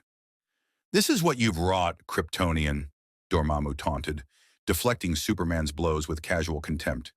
Your mere existence here creates opportunities for beings like me. You are the key that unlocks doors meant to remain sealed. Then I'll be the lock that keeps them shut, Superman replied, grabbing Dormammu's manifestation and dragging it toward the open portal. You want a way into this dimension? You'll have to go through me first. He poured everything into maintaining his grip on the entity, all his strength, all his will, and all his determination that this universe wouldn't fall because of his mistakes. The portal writhed, dimensional energies tearing at Superman's cells, but he held on. Doctor Strange, Superman called out, his voice strained. Whatever you're going to do it now. Strange's hands moved in complex patterns, chanting in languages that predated human civilization. The eye of Agamotto blazed with emerald light, time itself bending to his will. Reality solidified around the portal, dimensional barriers reinforcing, pushing back against Dormammu's invasion. You cannot banish me, Dormammu raged. I am inevitable. I am leaving, Superman finished, and with one final effort, threw the entity back through its own portal while Strange sealed the breach behind it. The portal collapsed with a sound like reality, sighing in relief. Dormammu's presence vanished, leaving only scorched floors and frayed dimensional barriers as evidence of the confrontation. Superman dropped to one knee, gasping. The dimensional energies had hurt him in ways physical damage never could. Not his body, but his existence itself, the fundamental fact of his being in this universe. That, Strange said, breathing heavily himself, should not have been possible. Dormammu manifesting physically in this dimension requires catastrophic dimensional failure. The breach is worse than I thought. How much time do we have? Superman asked. Strange's expression was grim. Days. Maybe a week if we're fortunate. The breach is accelerating, and Dormammu now knows exactly where to strike. He'll be back, Superman, and next time he'll bring everything he has. Superman stood, steadying himself, and looked at the Sorcerer Supreme with determination that had defined him across two universes. Then we have days to prepare, to build defenses, gather allies, and find a solution.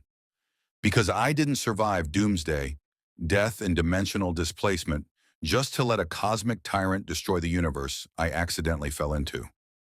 Strange studied him for a moment, then nodded. You really are the last hope of your universe, aren't you? The final symbol of a reality that may no longer exist. And here you are, fighting for ours. Hope doesn't die with universes, Superman replied. It persists as long as someone chooses to carry it. And I choose to carry it here for as long as I can. As they prepared to alert the other Avengers about Dormammu's manifestation, he neither noticed the small dimensional fluctuation in the sanctum's corner, a brief flicker of something observing, measuring, calculating. Something that had used Dormammu's attack as cover to slip through and study the Kryptonian up close. In the void between realities, a mad titan smiled. He learned what he needed to know. Superman was powerful, yes, but vulnerable to dimensional manipulation. And more importantly, the Kryptonian possessed a moral code that could be exploited. Prepare the Black Order, Thanos commanded. We move on Earth within the month. And when we do, the Superman will have a choice to make.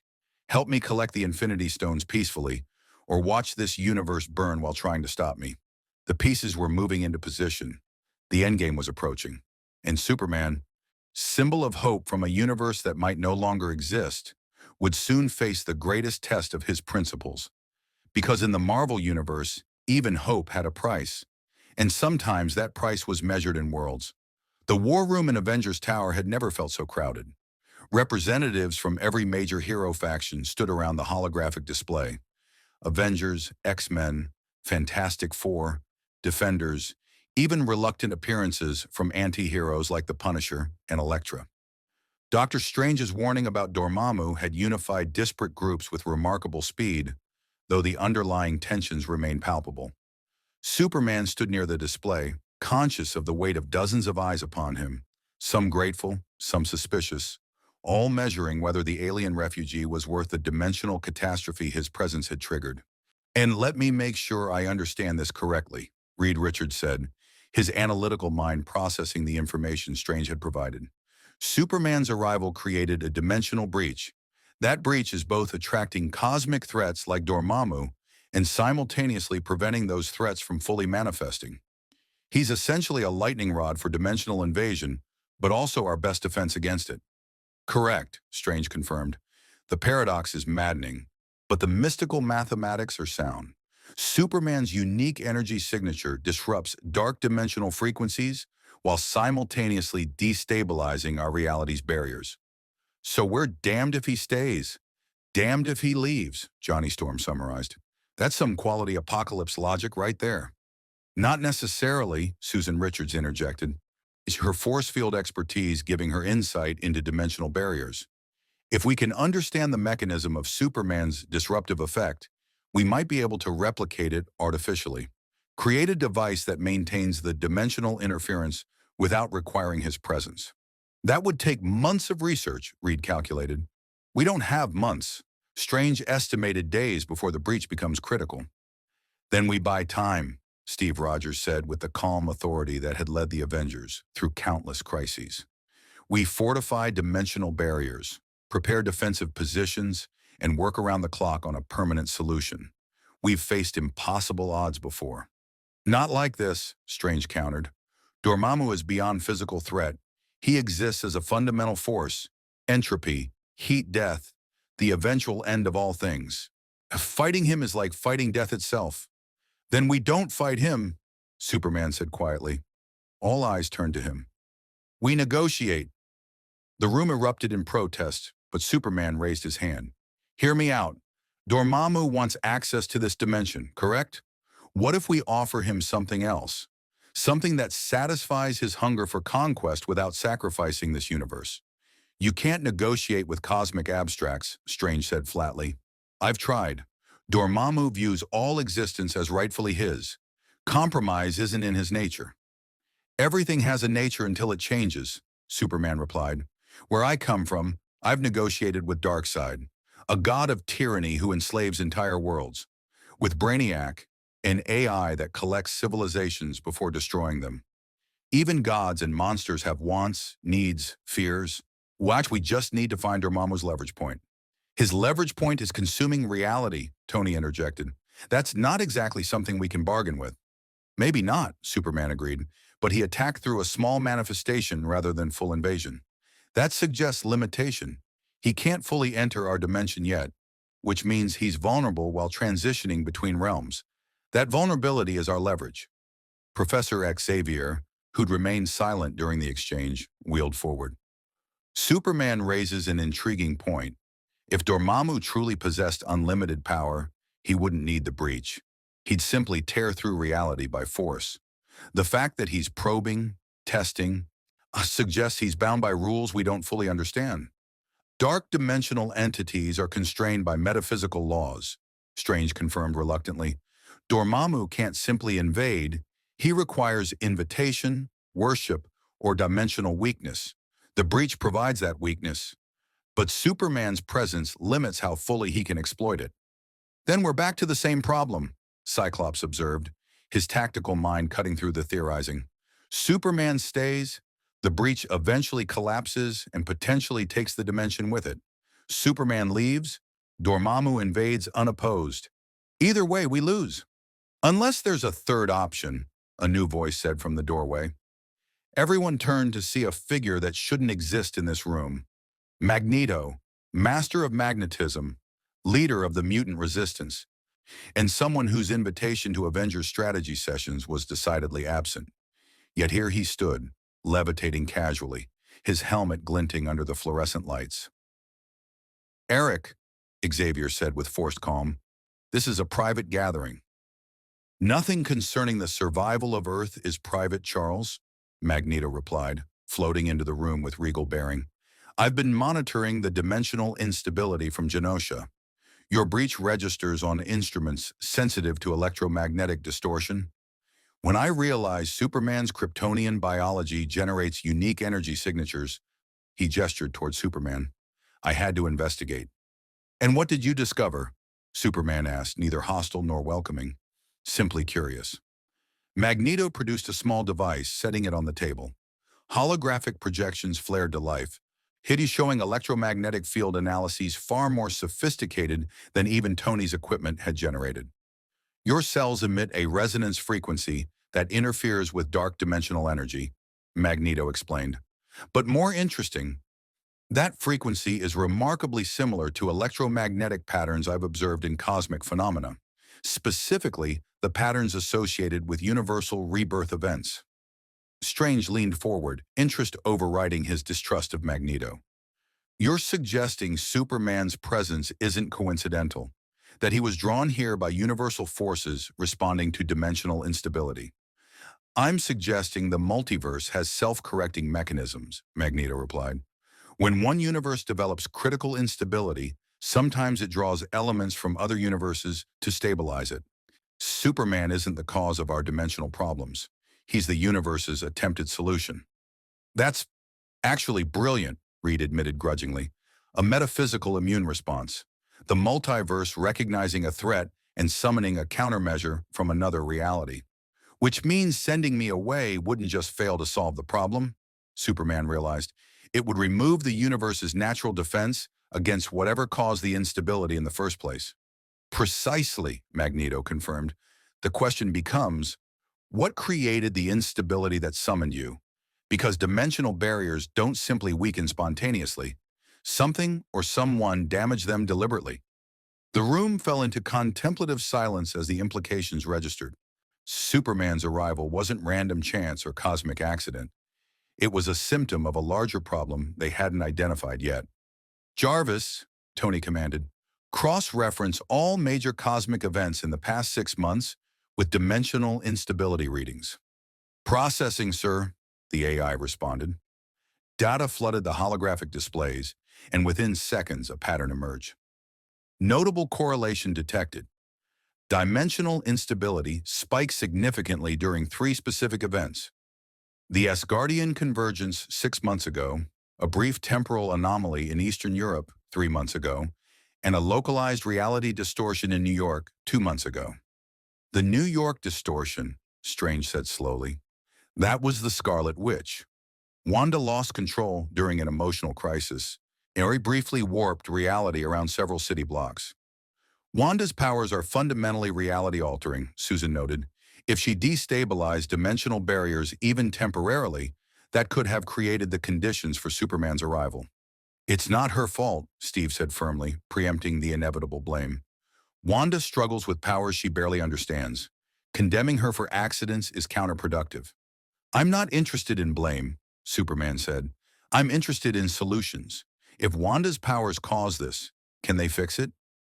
"Theoretically," Strange replied, "but asking her to deliberately manipulate dimensional barriers is incredibly dangerous.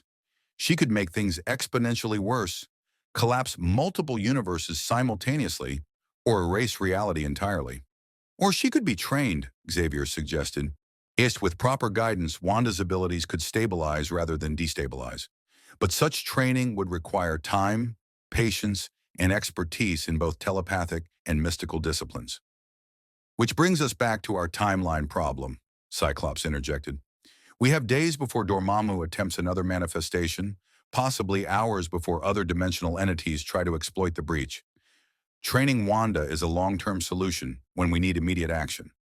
Superman looked around the room at Earth's mightiest heroes, brilliant minds and powerful individuals all struggling with an impossible situation. He recognized the expression on their faces, the same one he'd seen in Justice League meetings when facing apocalypse invasions or brainiac attacks. The fear that this time, strength and courage might not be enough. Okay, then we need to divide our efforts, as Superman proposed. One team fortifies dimensional barriers and prepares for Dormammu's next attack. Another team works on long-term solutions with Wanda. And a third team, he paused, choosing his words carefully. A third team investigates whether my home universe still exists and if there's a way to close the breach from both sides simultaneously. That third option assumes your universe survived whatever caused the breach, Reed noted. If it didn't, you'd be working toward returning to oblivion. I'm aware, Superman replied quietly, but I need to know. For my own peace of mind, I need to know if everyone I love still exists somewhere, or if I'm truly the last remnant of a dead reality. The room's atmosphere shifted from tactical planning to something more human. Recognition of Superman's profound loss and isolation. Even Magneto, who rarely showed empathy toward non-mutants, seemed moved by the Kryptonians' quiet desperation. I'll help with that, Strange offered. Dimensional scrying is within my expertise. If your universe exists, I can locate it. If it doesn't, he trailed off, leaving the horrible alternative unspoken. Thank you, Superman said simply. In the meantime, Steve announced, taking command, we mobilize every resource. Avengers maintain perimeter defense around dimensional weak points. X-Men coordinate with Strange on mystical fortifications. Fantastic Four focus on the technological solution. And Superman, he met the Kryptonians' eyes with the respect of one soldier to another. You rest. You've been fighting non-stop since arriving, and we're going to need you at full capacity for what's coming. With respect, Captain, I don't need rest, Superman replied. My biology needs solar recharging and psychological recovery, Steve interrupted firmly. I've seen soldiers push themselves beyond limits in the name of duty. It always ends badly. Take 6 hours. That's an order. Superman wanted to argue, but something in Steve's expression, the weight of decades leading soldiers, of watching heroes burn out from relentless pressure, made him relent. 6 hours. Then I'm back on active duty. Agreed, Steve confirmed. As the meeting adjourned and heroes dispersed to their assignments, Tony caught Superman's arm.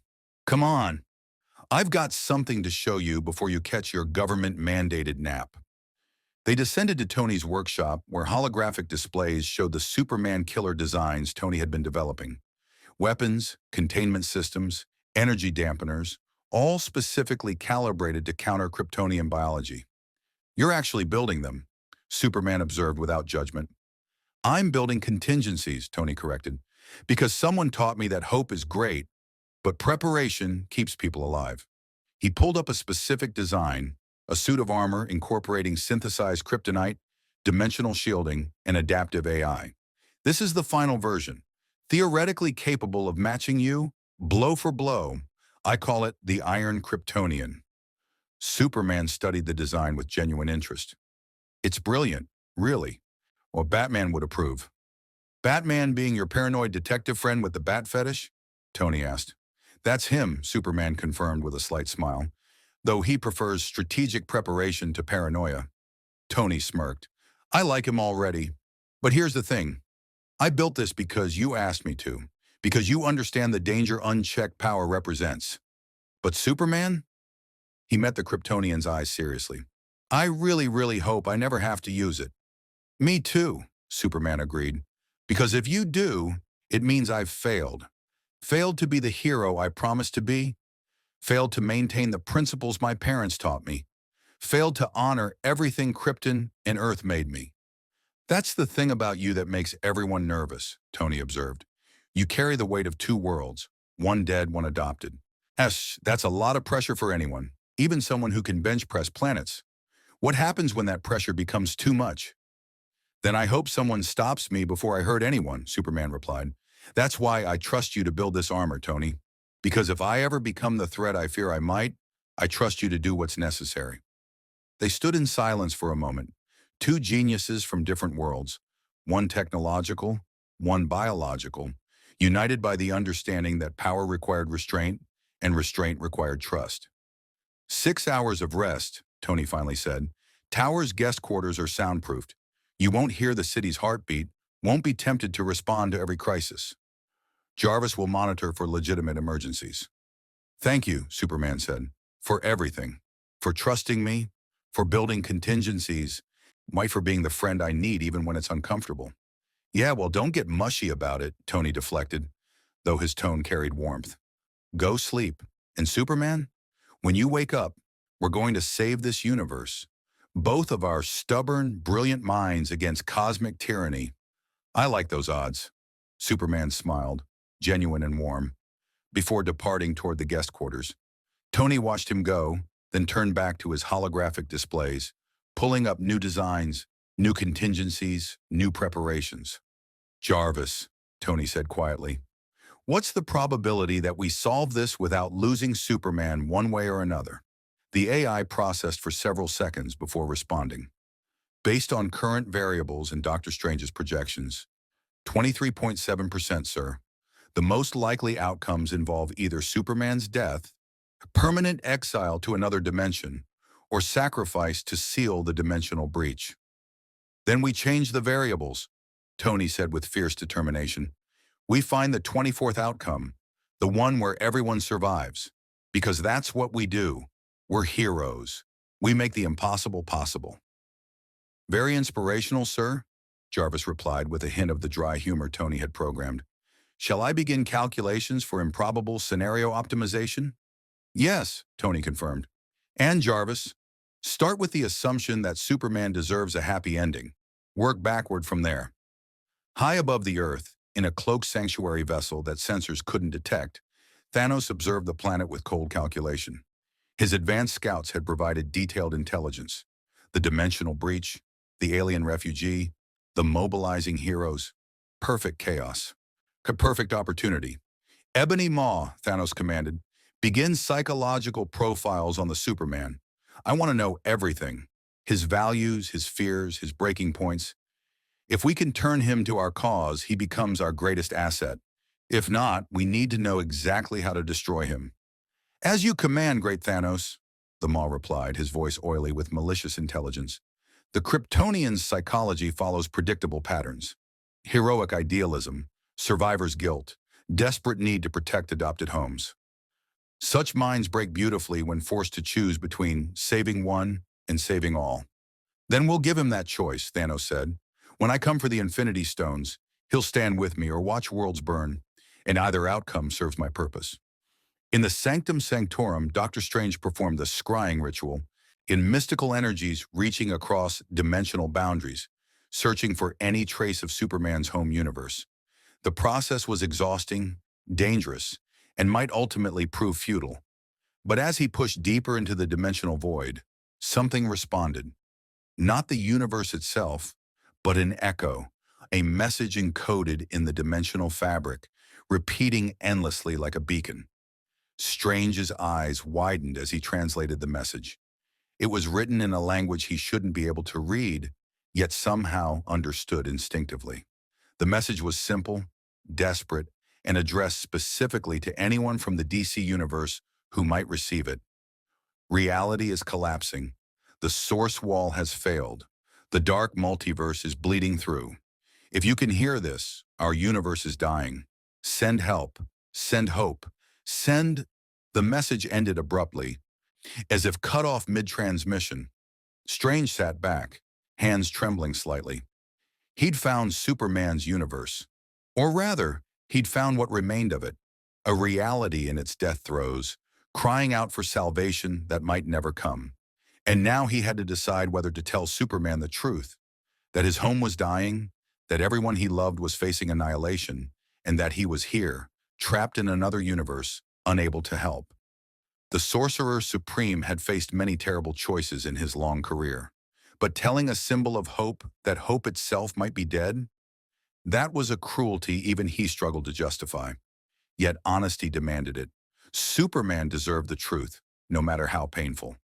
Strange prepared himself to deliver the worst news possible to someone who'd already lost everything once. And he prayed to gods he only half believed in that somehow, impossibly, there might still be a way to save both universes. Because if there wasn't, the Marvel Universe would lose not just its dimensional defender, but the very symbol of hope it desperately needed. And hope, once lost, was terribly difficult to reclaim. Superman woke to Doctor Strange standing at the foot of his bed, the Sorcerer Supreme's expression carrying the weight of knowledge no one should bear. Outside the tower's windows, New York gleamed in twilight. 6 hours had passed exactly as Steve had ordered, and Superman's enhanced senses immediately detected the change in Strange's demeanor. "You found it," Superman said quietly, sitting up. "My universe." "I found something," Strange replied carefully. Whether it's good news or devastating depends on your perspective." Superman stood, cape materializing around his shoulders through sheer force of habit, armor against the emotional blow he sensed coming. "Tell me." Strange conjured mystical projection between them, showing dimensional coordinates and energy signatures Superman didn't fully understand but could feel the significance of. At the center, a pulsing red beacon, damaged, weakened, but still transmitting. "Your universe exists," Strange began. "It's not destroyed, but it's dying." The words hit Superman like kryptonite, weakening him in ways physical pain never could. "Dying how?"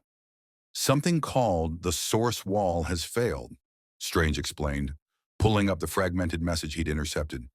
"Your reality's fundamental barriers are collapsing."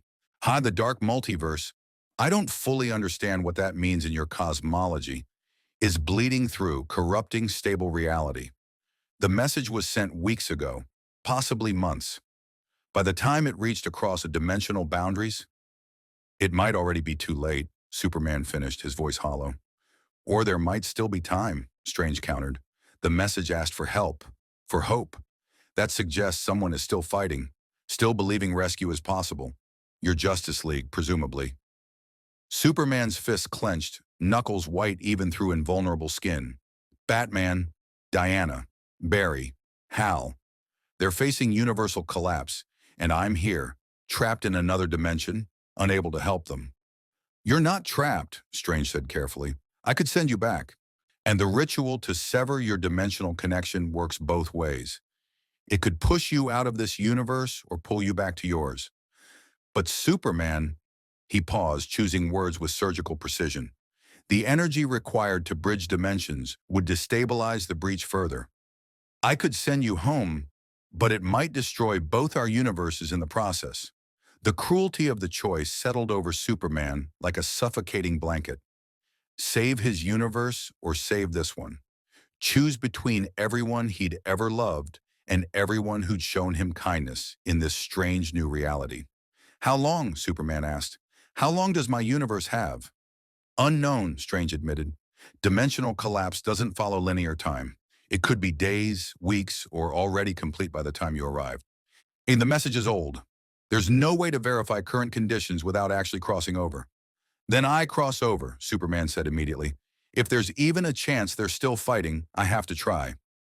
"At the cost of this universe?" Strange challenged. "The moment you leave, Dormammu invades unopposed. Millions die here while you chase the possibility of saving millions there. How do you calculate that moral equation?" Superman turned to the window, watching the city he'd protected for mere weeks, but had grown to care for deeply. Down there, Peter Parker was probably swinging between buildings, stopping muggers and helping old ladies cross streets. The X-Men were training students to control powers that could accidentally kill. Steve Rogers was planning the next defensive strategy. Tony was building contingencies, all of them depending on his presence to keep dimensional barriers stable. "I can't make this choice," Superman said quietly. "I'm not qualified to decide which universe deserves to exist." "Someone has to," Strange replied. "That's the burden of power, Superman. Sometimes there are no good options, only terrible ones, and slightly less terrible ones."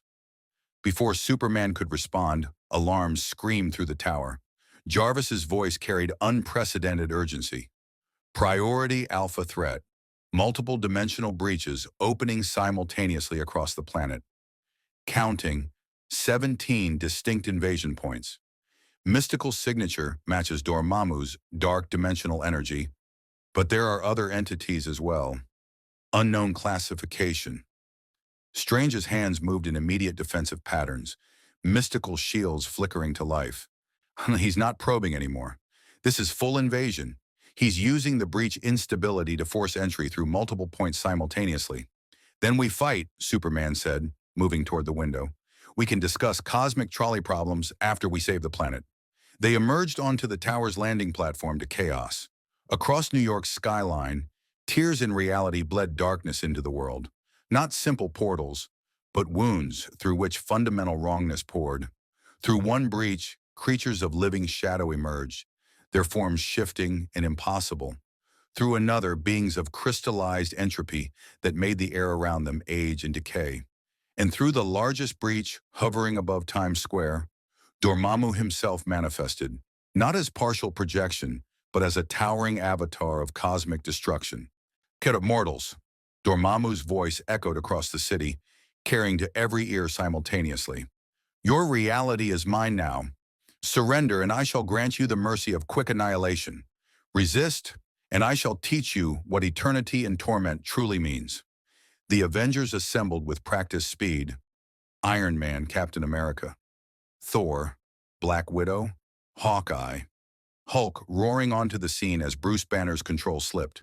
The X-Men arrive via Blackbird, Storm already summoning hurricanes to contain the dimensional breaches. The Fantastic Four deployed from the Baxter Building, Reed's stretching form coordinating multiple defensive positions simultaneously. And at the center of it all, Superman hovered in the air, cape billowing, eyes blazing with determination that refused to acknowledge despair. "Doctor Strange," Superman called out, "can you coordinate the Mystic defenses? Keep the breaches from expanding?" "Already on it," Strange replied, the eye of Agamotto blazing as he wove spells across the city. "But I can only slow them, not close them. Dormammu's committed too much power. This is an all-or-nothing invasion." "Then we give him nothing," Superman said. He turned to the assembled heroes, dozens of Earth's mightiest, and spoke with the authority of someone who'd led the Justice League through similar crises. "Dormammu wants fear, chaos, despair. We give him defiance. Every breach gets a defensive team. Prioritize civilian evacuation over engaging enemies. And whatever happens, we don't let them see us break." "Since when do you give orders?" Cyclops challenged, though his tone carried more reflex than genuine hostility. "Since I'm the only one here who's fought dimensional invasions before," Superman replied. "Darkseid's parademon armies, Brainiac's planetary assaults, the Anti-Monitor's antimatter wave. I know this playbook.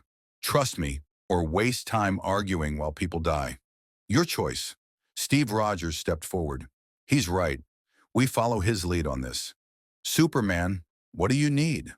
"I need Thor and Iron Man with me at the primary breach," Superman said, tactical mind processing battlefield geometry at super speed.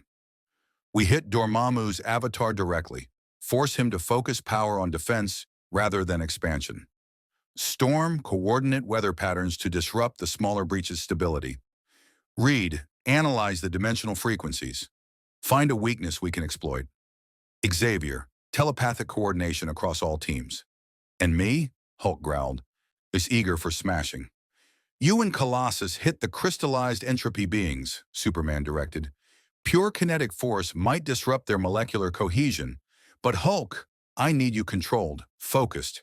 Can you do that?" Hulk's eyes narrowed, processing the request through rage-clouded intelligence. Hulk can smash as smart, for puny Superman who talks to Hulk like person, not monster. Superman smiled despite the apocalyptic circumstances.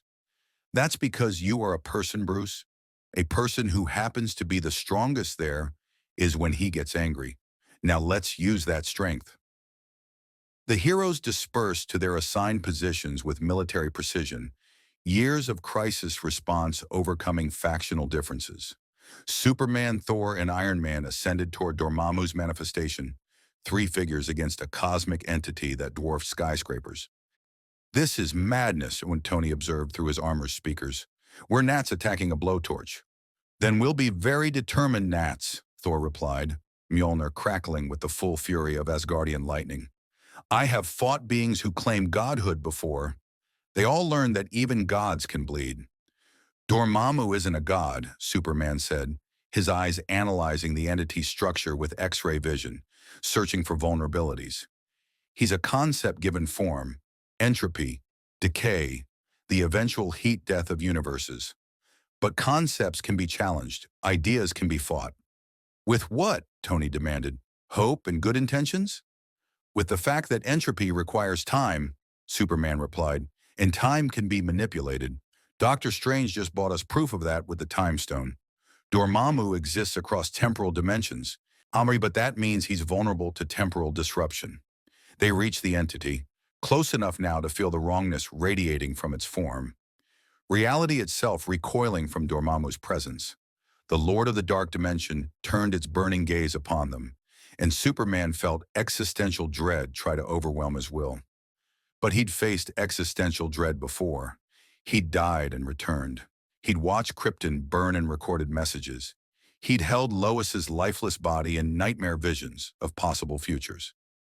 Dread was an old enemy, and Superman had learned to fight through it. Kryptonian, Dormammu addressed him directly, you are the splinter that allows my entry. How fitting that you will witness the conquest you enabled. I didn't enable anything, Superman replied, heat vision building in his eyes. All right, but I'll damn sure stop it. He released concentrated solar energy directly into Dormammu's core, twin beams of fusion temperature heat that would vaporize steel. The entity barely flinched, its form absorbing the energy like water. Thor struck next, Mjolnir channeling the full power of the Odin Force. Lightning that could shatter worlds crashing into Dormammu's manifestation. The entity wavered slightly but held form. Pathetic, Dormammu intoned. You throw power at me as if I am not power's source. I am the dark between stars, the silence after death, the inevitable end. You cannot fight endings. Watch us try, Tony said, unleashing repulsor arrays calibrated to disrupt dimensional frequencies. The blast carved visible wounds in Dormammu's form, making it flicker and destabilize. Interesting, the entity acknowledged. The human understands that technology and magic intersect at dimensional boundaries, but understanding is insufficient without. Dormammu's monologue cut off as Superman slammed into the entity at supersonic speed, his invulnerable body acting as a living projectile. The impact sent shockwaves across the city, windows shattering, but Superman didn't relent. He punched, grabbed, tore at Dormammu's manifestation with desperate fury. You want to talk about endings? Superman growled, each word punctuated by devastating blows. My planet ended. My universe might be ending. But I'm still here, still fighting, still refusing to let entropy win. Because that's what hope means. Defying the inevitable until it becomes possible. Something in Superman's assault struck deeper than physical force. His words, his conviction, his absolute refusal to accept defeat resonated against Dormammu's fundamental nature. The entity recoiled, form flickering more severely. You speak of hope, Dormammu said, and for the first time, its voice carried something other than contempt. Hope is the cruelest lie existence tells. It promises victory while delivering only delay. Your universe dies, Kryptonian. Everyone you loved faces annihilation. What hope remains? The hope that I can save both, Superman replied. The hope that impossible just means no one succeeded yet. The hope that reality tore, not from Dormammu's invasion, but from something else. A new breach, massive and violent, opening above Manhattan with the force of cosmic rage. Through it poured not darkness, but wrongness, reality cancer, the kind of corruption that turned existence into nightmare. And through that breach stepped beings Superman recognized with horror. Dark multiverse Batman, twisted versions of his best friend, each one a Batman who'd surrendered to darkness and gained godlike power. The Batman who laughs, the Red Death, the Drowned, the Devastator. Dozens of them, an army of Bruce Waynes who'd chosen power over principle. No, Superman breathed. They shouldn't be able to cross dimensions. The dark multiverse was sealed. Was sealed, one of the dark Batmen said, his voice a corruption of Bruce's familiar tone. But your universe's source wall failed, and with it, every barrier containing us. We've consumed your reality, Superman. The Justice League is dead. Lois is dead. Your entire universe is ours now. And we followed you here to finish the collection. The revelation hit Superman harder than any physical blow. His universe wasn't just dying, it was already dead, conquered, consumed by the very nightmares it had fought to contain. Everyone he'd loved, everyone he'd protected, everyone who'd made him who he was, gone. Thor caught Superman as his flight faltered, grief momentarily overwhelming even Kryptonian physiology. Steady, friend. We know not if these creatures speak truth. They do, Doctor Strange confirmed through telepathic link, his mystical senses confirming the terrible reality. Superman's universe has fallen. These dark multiverse entities are using its corpse as a dimensional highway. Well, we're not just fighting Dormammu anymore. We're facing the combined assault of two separate cosmic threats. Then we face them together, Steve Rogers declared through the communication network, his voice carrying the unwavering determination that had inspired soldiers through 2 world wars. Avengers, X-Men, Fantastic Four, Defenders, everyone. We hold the line. For Earth, for the universe, for everyone who can't fight for themselves. But Superman barely heard the words. His mind was trapped in spiraling horror. Lois's laugh silenced forever. Bruce's strategic genius consumed by darkness. Diana's warrior spirit extinguished. Barry's optimism devoured. His entire reality, everyone and everything he'd ever known, reduced to fuel for nightmare creatures. Just the dark multiverse Batman attacked with coordinated precision that spoke to their shared origin as the world's greatest detective. The Batman Who Laughs wielded dark matter manipulation. The Red Death possessed corrupted Speed Force. The Drowned commanded poison waters. The Devastator's doomsday-infected form radiated kryptonite energy. And Superman, still reeling from grief, barely deflected the first assault. "Focus!" Tony shouted, repulsors blazing as he engaged multiple dark Batmen simultaneously. Grief later, survival now. But Tony's words couldn't penetrate the despair flooding Superman's consciousness. He'd failed. Failed his universe. Failed everyone he'd loved.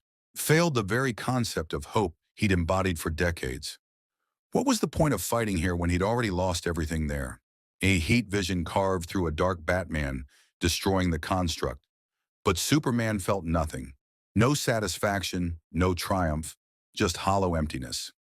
Kal-El, Thor's voice cut through the despair. I know the weight of survivors' guilt.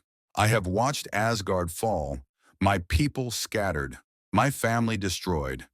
But wallowing in grief honors not the fallen.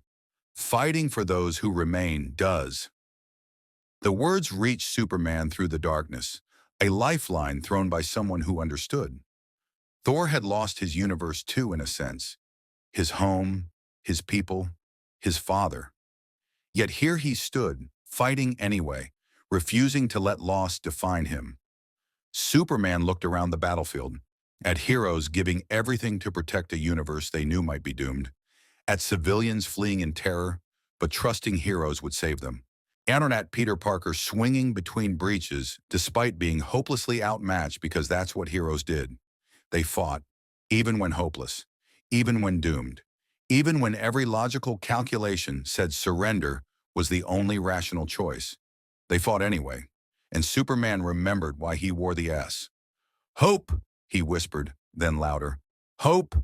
His eyes blazed, not just with heat vision, but with renewed purpose. He'd mourned Krypton for decades and used that grief to fuel his heroism. He'd feared losing Lois countless times and channeled that fear into protecting others.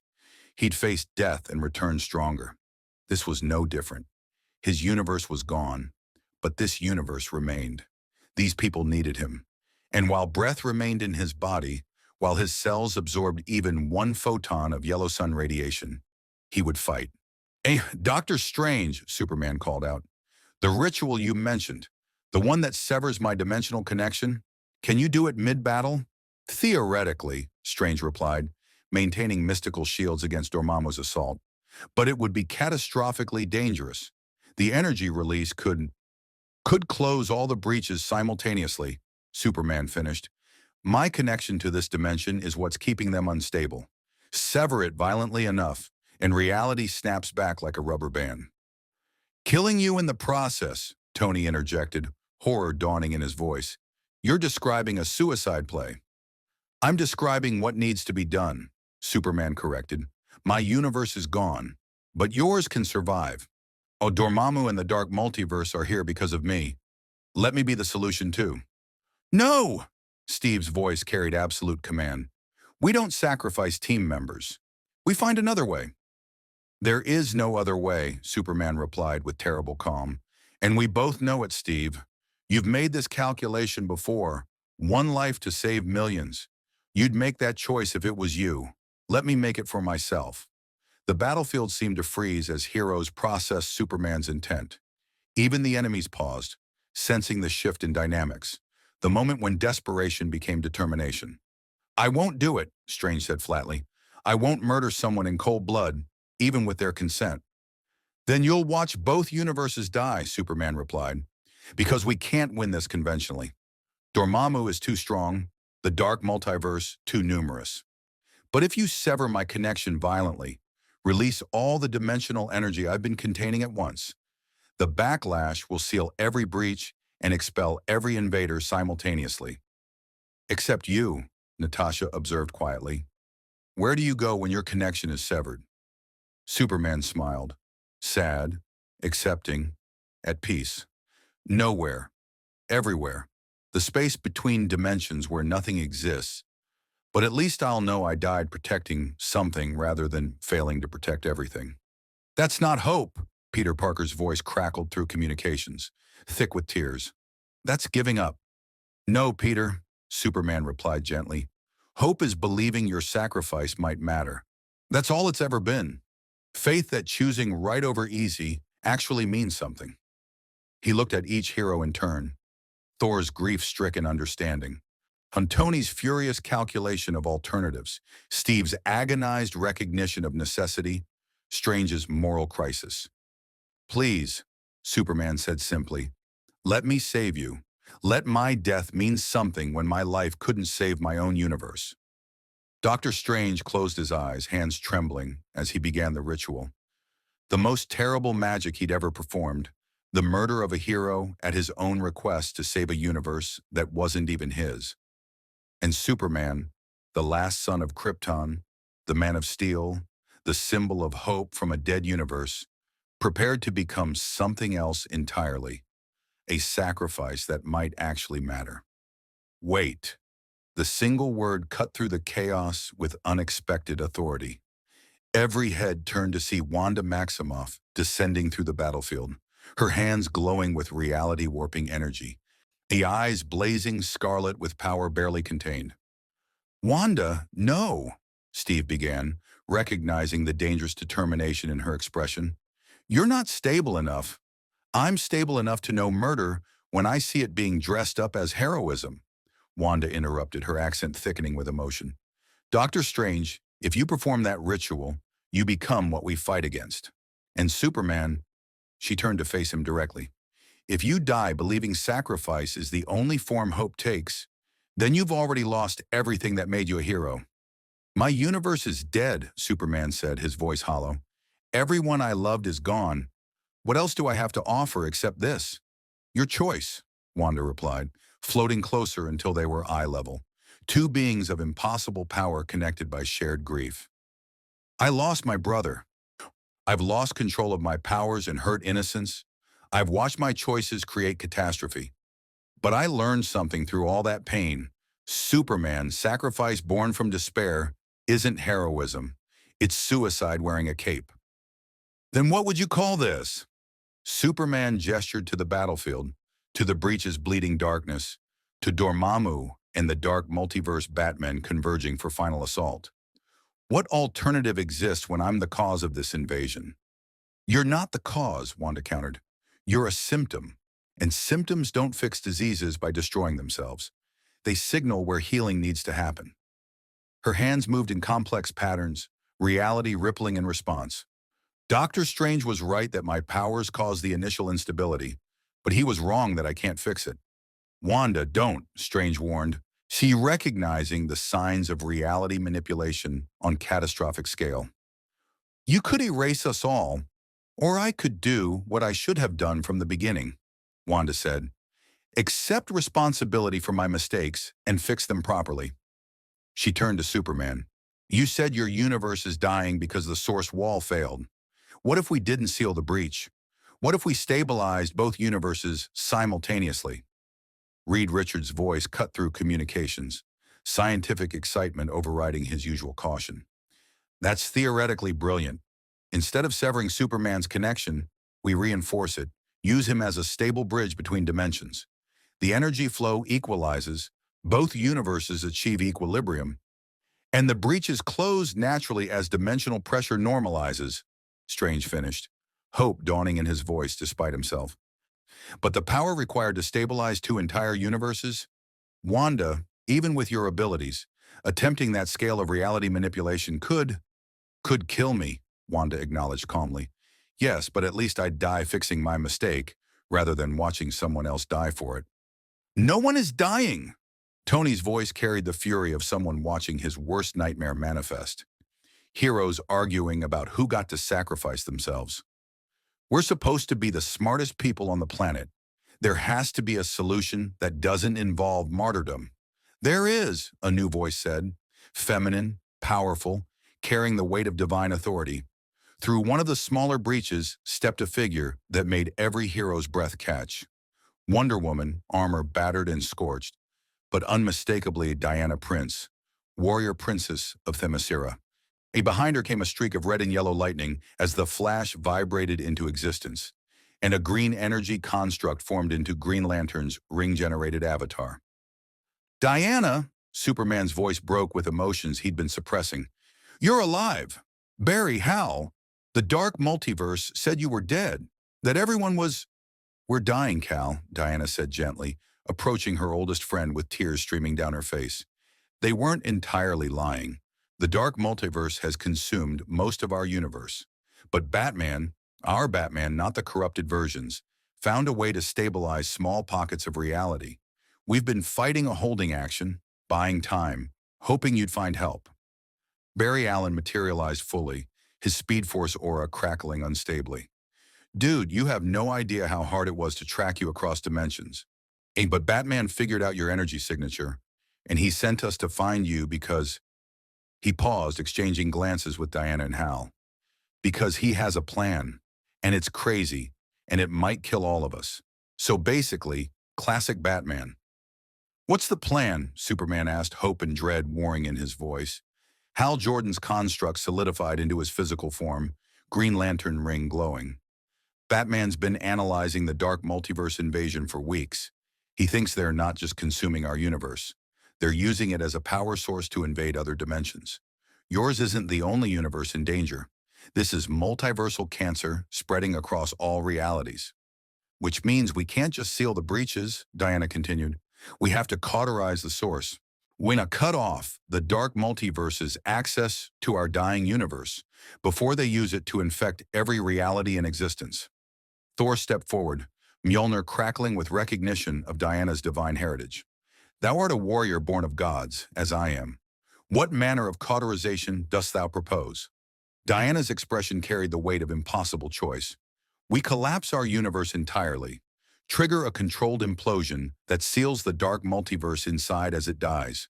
No more source energy, no more dimensional highways, no more invasions. That's genocide, Natasha said flatly. You're talking about destroying an entire universe. A universe that's already 90% consumed, Barry replied, his voice thick with grief. Most of Earth is gone. The other lanterns are dead. Atlantis fell. Themyscira is ruins. When we're not talking about saving our universe anymore, we're talking about quarantining it before the infection spreads. And you three escaped to tell us this, Steve said, his tactical mind processing the implications. How? Batman didn't escape, Hal said quietly. He's staying behind. He, John, and what's left of the League are maintaining the reality pocket that's keeping the survivors alive. When we trigger the collapse, they'll die with the universe. Superman's knees buckled. Diana caught him, divine strength supporting her oldest friend as he processed the truth. Bruce Wayne, his best friend, the man who'd pushed him to be better, was choosing to die, ensuring others could live. No, Superman whispered. Bruce, you stubborn, brilliant, impossible. No, we find another way. There is no other way, Cal, Diana said, her voice breaking. Bruce made us swear to tell you. made us promise we'd make you understand. He said, and I quote, "Tell Clark that hope means accepting when you've lost and ensuring the loss means something. Tell him I'm proud of him, and tell him to save the next universe better than we saved ours." Superman wept. Not quietly, not with dignity, but with the raw grief of someone losing everything twice. His birth world to natural catastrophe, his adopted universe to darkness consuming itself. He collapsed to his knees on the tower's platform, invulnerable body shaking with sobs that no amount of power could prevent. And around him, heroes who'd known loss. Tony burying his parents, Steve losing Peggy, Peter watching Uncle Ben die, Wanda losing Pietro. Thor watching Asgard fall, recognized the sound of a heartbreaking despite invulnerability. Diana knelt beside him, warrior goddess and symbol of hope united in grief. "I know, Cal. I know. But we don't have time. Dormammu and the Dark Multiverse are coordinating their assault. They know we're here. Know we're planning something. We have maybe minutes before they overwhelm us." Superman looked up, tears still streaming, but his eyes refocusing with terrible clarity. "Then we don't waste them. What do you need from me?" "Your power," Diana replied. "The universe collapse requires a trigger, something with enough energy to initiate the implosion.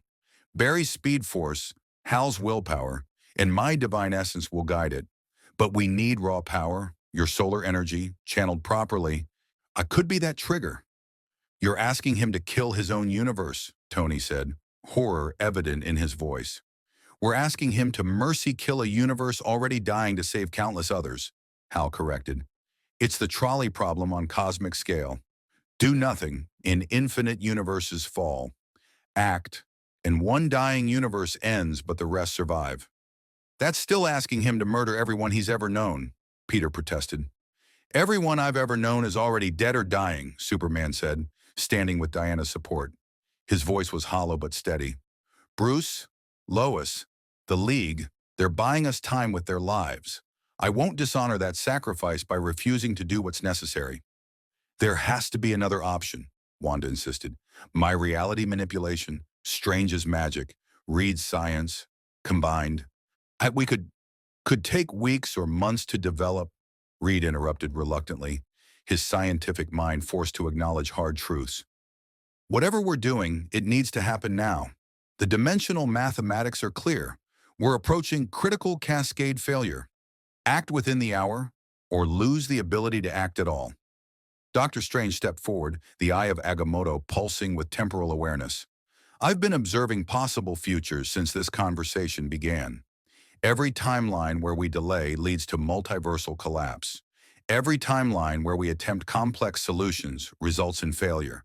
The only futures where any universe survives—" He paused, pain evident in his expression. "The only futures where we win require exactly what Diana proposes.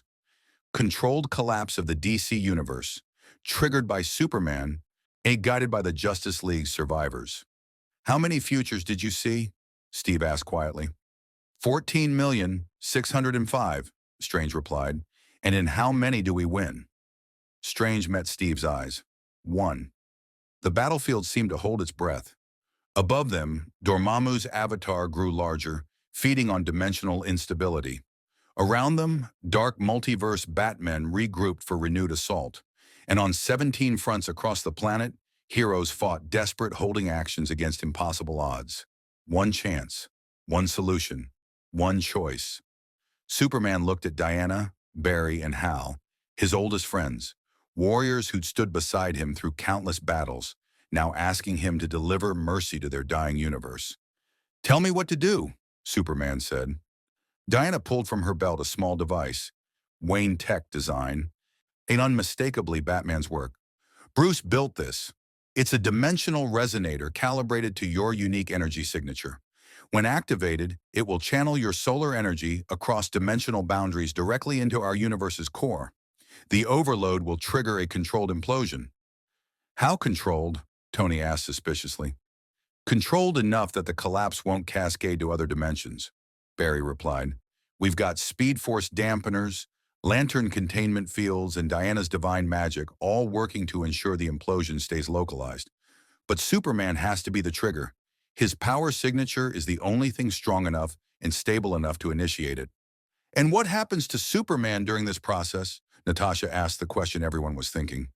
The energy drain will be massive, Hal admitted. Horny, he'll be channeling his entire cellular reserve, possibly burning out his ability to process solar radiation permanently. Best case, he survives but loses his powers. Worst case, I die triggering my universe's collapse, Superman finished. I understand the risks. I accept them. I don't, Steve said firmly. Superman, you've been here less than a month. You don't owe us your life. No, Superman agreed, but I owe my universe a worthy death, and I owe this universe a chance to live. That's enough. He took the resonator from Diana, the device small in his palm but carrying the weight of worlds. Wayne Tech, Bruce's genius crystallized into one final contingency, one last gift from a friend who'd always prepared for the worst while hoping for the best. There's something else, Diana said softly. And Bruce wanted me to tell you, he forgives you. Superman looked up sharply. Forgives me for what? For not being there, Diana replied, tears flowing freely now. For being in another universe when ours needed you. For surviving when the rest of us fall. He wanted you to know that none of this is your fault, that you did everything right, and that he considers it an honor to have called you friend. The words broke something in Superman that had been holding together through sheer willpower. He embraced Diana, two symbols of hope clinging to each other as their universe died behind them. I'll make it count, Superman promised. I'll save this universe better than we saved ours. I'll make sure your sacrifice, Bruce's sacrifice, everyone's sacrifice means something. We know you will, Diana replied. Only that's why we chose you to survive. They broke the embrace, warriors preparing for final battle. Superman turned to the assembled Marvel heroes, gods, mutants, super soldiers, scientists, all of them watching this cosmic drama unfold. I need everyone to fall back, Superman said, activating the resonator. Already he could feel it beginning to draw power, his cells responding to the familiar pull of energy demand. Get as far from the dimensional breaches as possible. When I trigger the collapse, the feedback will be catastrophic. We'll hold the perimeter, Steve said, shield ready. Make sure nothing interrupts whatever you're about to do. Thor, Wanda, Strange, I'll need you three close, Superman added. If something goes wrong, if the collapse spreads beyond the DC universe, you three have the power to contain it. Promise me you'll do whatever's necessary. Thou hast my word, Thor vowed solemnly. And mine, Strange agreed. Wanda simply nodded, scarlet energy crackling around her hands in preparation. Superman rose into the air, the resonator's pull intensifying. Around him, Diana, Barry, and Hal formed a triangle. Their powers, divine magic, speed force, willpower, creating a mystical framework to guide the collapse. Below, every hero on Earth watched as an alien refugee from a dying universe prepared to murder his home to save theirs. Cal, Diana said quietly through their communication link, Lois wanted me to tell you something. She knew this was coming. Bruce showed her the projections weeks ago. She wanted you to know that she loves you, that she's proud of you, and that she'll be waiting for you wherever heroes go when they die. Superman's vision blurred with tears, but he smiled through them. Tell her I'll see her soon. And tell Bruce he was right. About everything, always. He poured his power into the resonator. Across dimensional boundaries, the energy streamed. Solar radiation accumulated over years of exposure, channeled and focused into the heart of a dying universe. Superman felt his strength leaving, his cells depleting, his very essence being consumed by the process. In the DC universe, Batman stood in the last pocket of stable reality, surrounded by what remained of the Justice League. He felt the energy surge arrive, felt the resonator activate exactly as planned. It's time, Batman said to the assembled heroes. Superman's doing his part, and we do ours. They joined hands, Martian Manhunter, Green Arrow, Black Canary, the few survivors who'd refused to surrender. Together, they channeled the incoming energy, directed it, shaped it into the weapon that would save infinite universes by destroying theirs. Bruce, Green Arrow said quietly, any last words? Batman allowed himself the smallest smile. Hope shines brightest in the darkest night. The DC universe imploded, not slowly, not dramatically, but with the swift finality of a door closing. Reality collapsed inward, the dark multiverse entities trapped inside screaming as their power source evaporated. The source wall's failure became its salvation. The broken barrier sealed itself as the universe contracted beyond existence. In the Marvel Universe, the dimensional breaches snapped shut like rubber bands released from tension. Dormammu's avatar flickered and vanished, expelled back to the dark dimension as his invasion route disappeared. The dark multiverse Batmen dissolved into shadows, their dimensional highway severed, and Superman fell from the sky. Diana, Barry, and Hal caught him, their own energies depleted from guiding the collapse. They lowered him gently to the tower's platform, where heroes crowded around, afraid to see what the universe killing had cost. Superman's eyes were dim, not blazing with power, but barely glowing. His skin had lost the healthy flush of someone constantly charged with solar energy. When Tony scanned him, the results were devastating. "His cells are burned out," Tony reported, voice tight with controlled emotion. "Aina, the solar radiation processing is damaged beyond anything I can repair. He's effectively human now, maybe even less. The cellular damage is extensive." "But he's alive," Peter insisted. "That's what matters, right? He's alive?" Superman's eyes fluttered open, focusing weakly on the faces above him. "Did it work?" "It worked," Strange confirmed. "The DC universe is gone, but it took the dark multiverse infection with it. The dimensional barriers are stabilizing. You saved everything, Superman. You saved literally everything." "Good," Superman whispered. That's good." Diana knelt beside him, taking his hand. "Cal, I'm so sorry. We're trapped here now. Barry, Hal, and I. The collapse destroyed our connection to home. We're refugees just like you." "Not refugees," Superman said, his voice weak but carrying a shadow of his usual warmth. "Immigrants, new start, new universe, new hope." "Except you're dying," Wanda said bluntly, her reality-sensing powers reading the cellular breakdown. "The damage is too severe.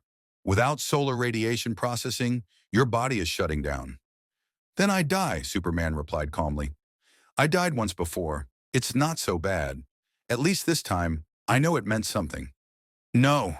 The word came from Tony Stark, spoken with absolute conviction.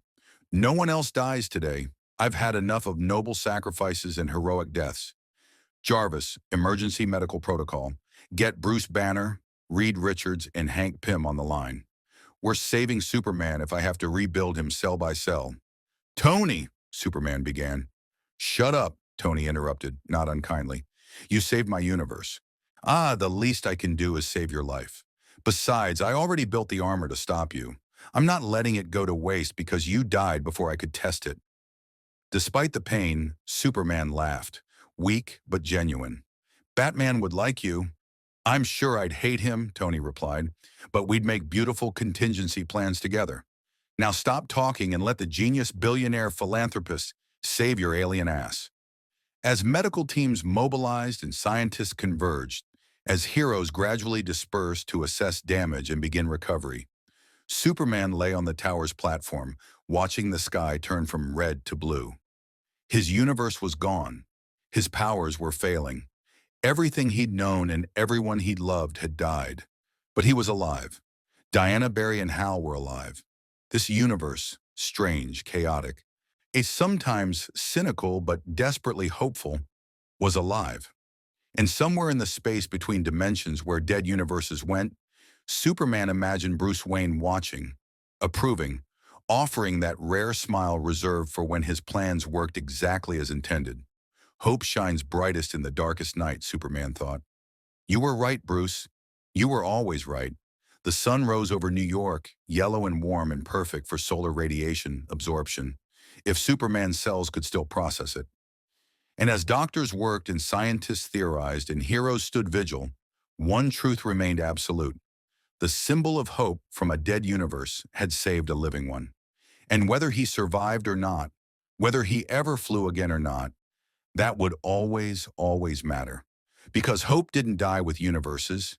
It persisted, it endured, it survived. Kinda just like Superman always did. 3 months after the dimensional collapse, Clark Kent walked through Central Park without flying.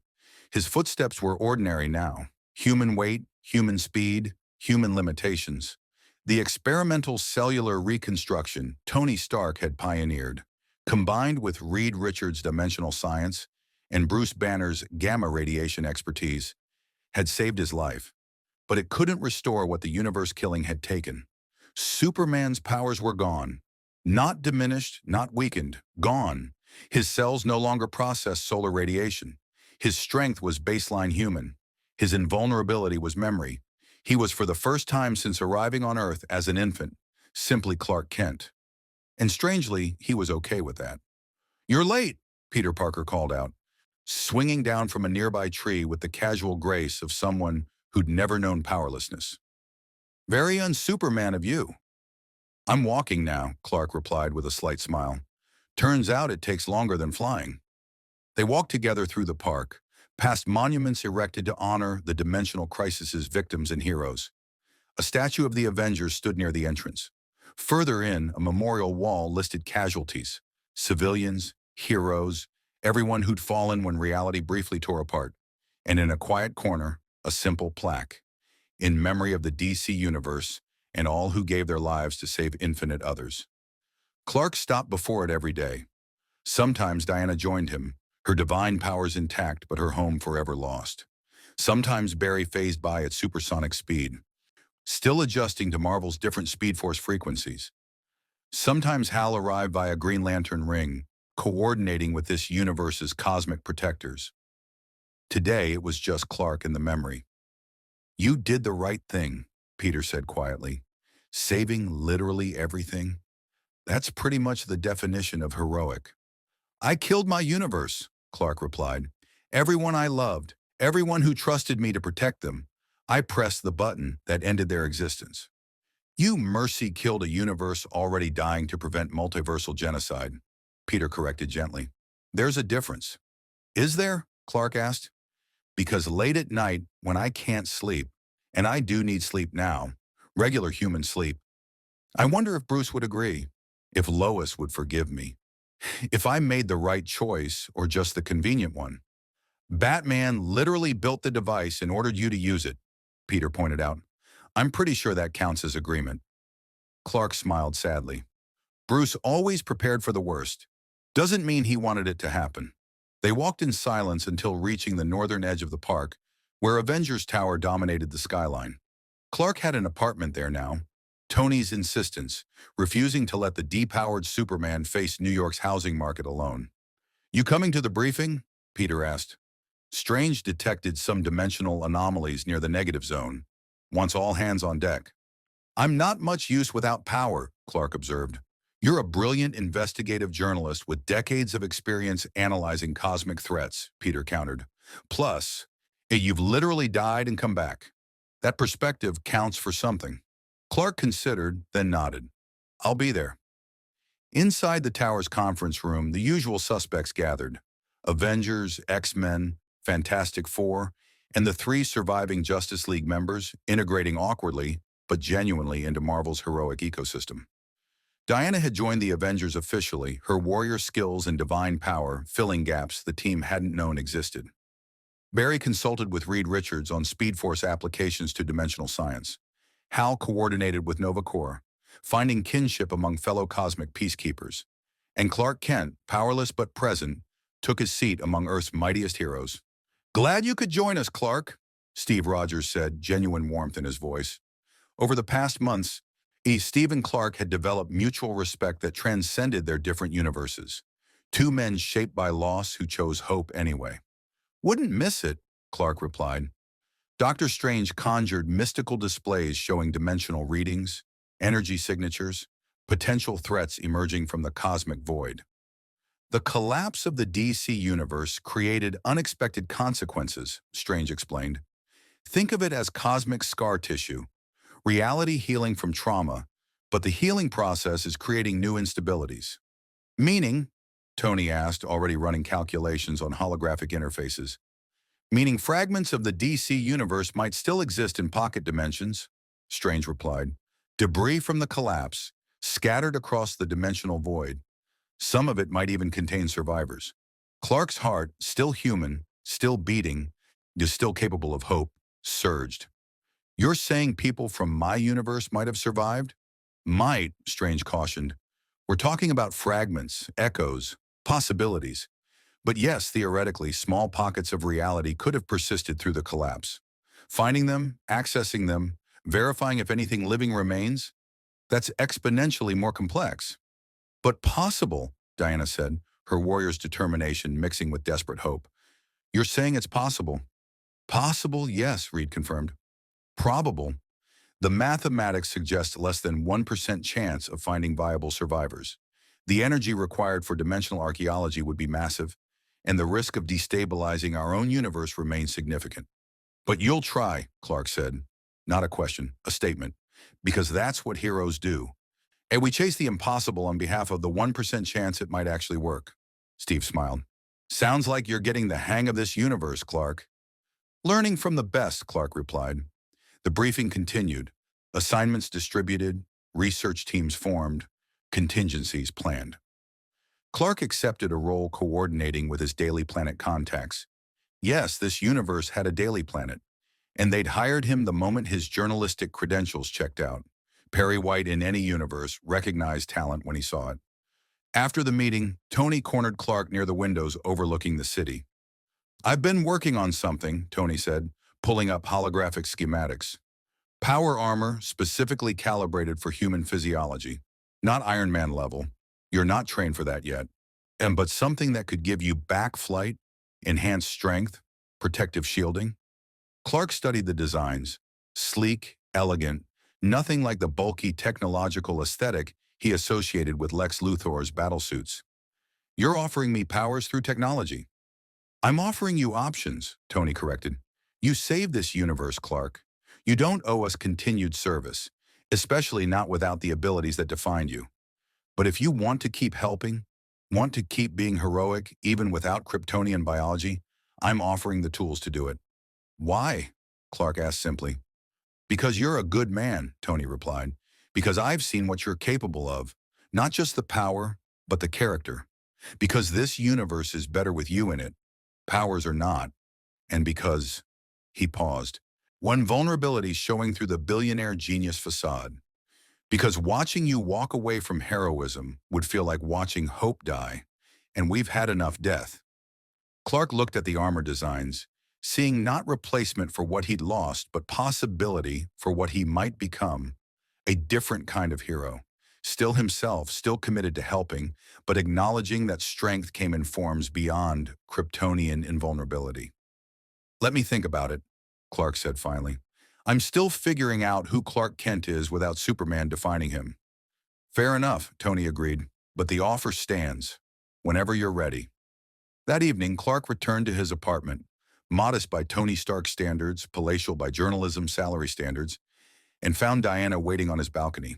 She stood silhouette against the sunset, a warrior princess of a dead world watching this world's sun, set exactly as her Themysciras had. I miss them, Diana said without preamble. Every day, every moment. I close my eyes and see Steve Trevor's face, my Amazon sisters, the world we failed to save. I know, Clark replied, joining her at the railing. I hear Lois's voice in crowded rooms, see Bruce's tactical brilliance in Strange's planning, recognize Barry's optimism in Peter Parker. They're gone, but they're everywhere. Do you regret it? Diana asked. The choice we made, the universe we destroyed. Clark considered the question honestly. Every single day, and I'd make the same choice every single day. That's what makes it heroic. Not the absence of regret, but the willingness to carry it anyway. They stood in companionable silence. Could two symbols of hope from a dead universe learning to symbolize hope in a living one? Clark, Diana said eventually, I've been offered a position as Avengers liaison to Themyscira's dimensional echo. Strange things fragments of my homeland might exist in pocket dimensions. I'd be leading the expedition to find them. That's incredible, Clark replied, genuinely happy for her. When do you leave? 2 weeks, Diana confirmed. And I wanted you to know, if we find survivors, if even one Amazon remains, I'm going to tell them about you. about what you did, about how the symbol of hope from another universe saved countless others by letting ours die. That's a lot to live up to, Clark observed. You've already lived up to it, Diana countered. Now you just need to believe it. After she left, Clark sat alone on the balcony, watching the city he'd adopted the way Earth had adopted him decades ago. Somewhere out there, Spider-Man was swinging between buildings, stopping muggers and helping old ladies. The X-Men were training students to control dangerous gifts. The Fantastic Four were exploring cosmic mysteries. The Avengers were standing ready against the next crisis. And Clark Kent, formerly Superman, symbol of hope from a universe that no longer existed, was learning that hope didn't die with powers or universes or even entire realities. It persisted in choice, in the decision to help despite powerlessness, in the refusal to let loss define purpose, in the understanding that heroism wasn't about invulnerability, it was about getting back up after being hurt and choosing to protect others anyway. His phone buzzed. A text from Perry White demanding copy on the Dimensional Crisis follow-up story. Clark smiled, opened his laptop, and began to write. Because Clark Kent had always been a hero, even before the powers. The S on his chest had never been about strength or flight or heat vision. It had been about hope, about choosing to stand for something larger than himself, about being a symbol that others could believe in when darkness felt overwhelming. The powers were gone. The universe was dead. Everyone he'd loved was scattered across dimensional debris or extinguished entirely. But hope remained. It persisted in every word he wrote, every person he helped, every moment he chose compassion over despair. And somewhere in the cosmic debris where dead universes went, Clark liked to imagine Bruce Wayne reading his articles, offering that rare smile of approval. Lois laughing at his terrible puns. The Justice League watching their symbol of hope continue being exactly what they'd needed him to be. Someone who refused to give up, even when giving up was the logical choice. Hope shines brightest in the darkest night, Clark thought, typing the final words of his article. And as long as someone chooses to carry it, the darkness never truly wins. The Marvel Universe had a new symbol of hope now. Not an invulnerable alien, but a man who'd lost everything and chose to help anyway. Not a god walking among mortals, but a mortal who understood what godlike power cost and refused to let that cost be meaningless. Clark Kent saved the document, closed his laptop, and looked at the photo on his desk. One Tony had recovered from dimensional debris, miraculously preserved. When the Justice League in their prime, heroes standing together, symbols of hope united. They were gone, but what they'd stood for remained, carried forward by a refugee from their world who understood that hope was never about the power to save everyone. It was about the choice to save anyone. And Clark Kent, with or without powers, would make that choice every single day for the rest of his life, because that's what heroes did, and he would always, always be a hero.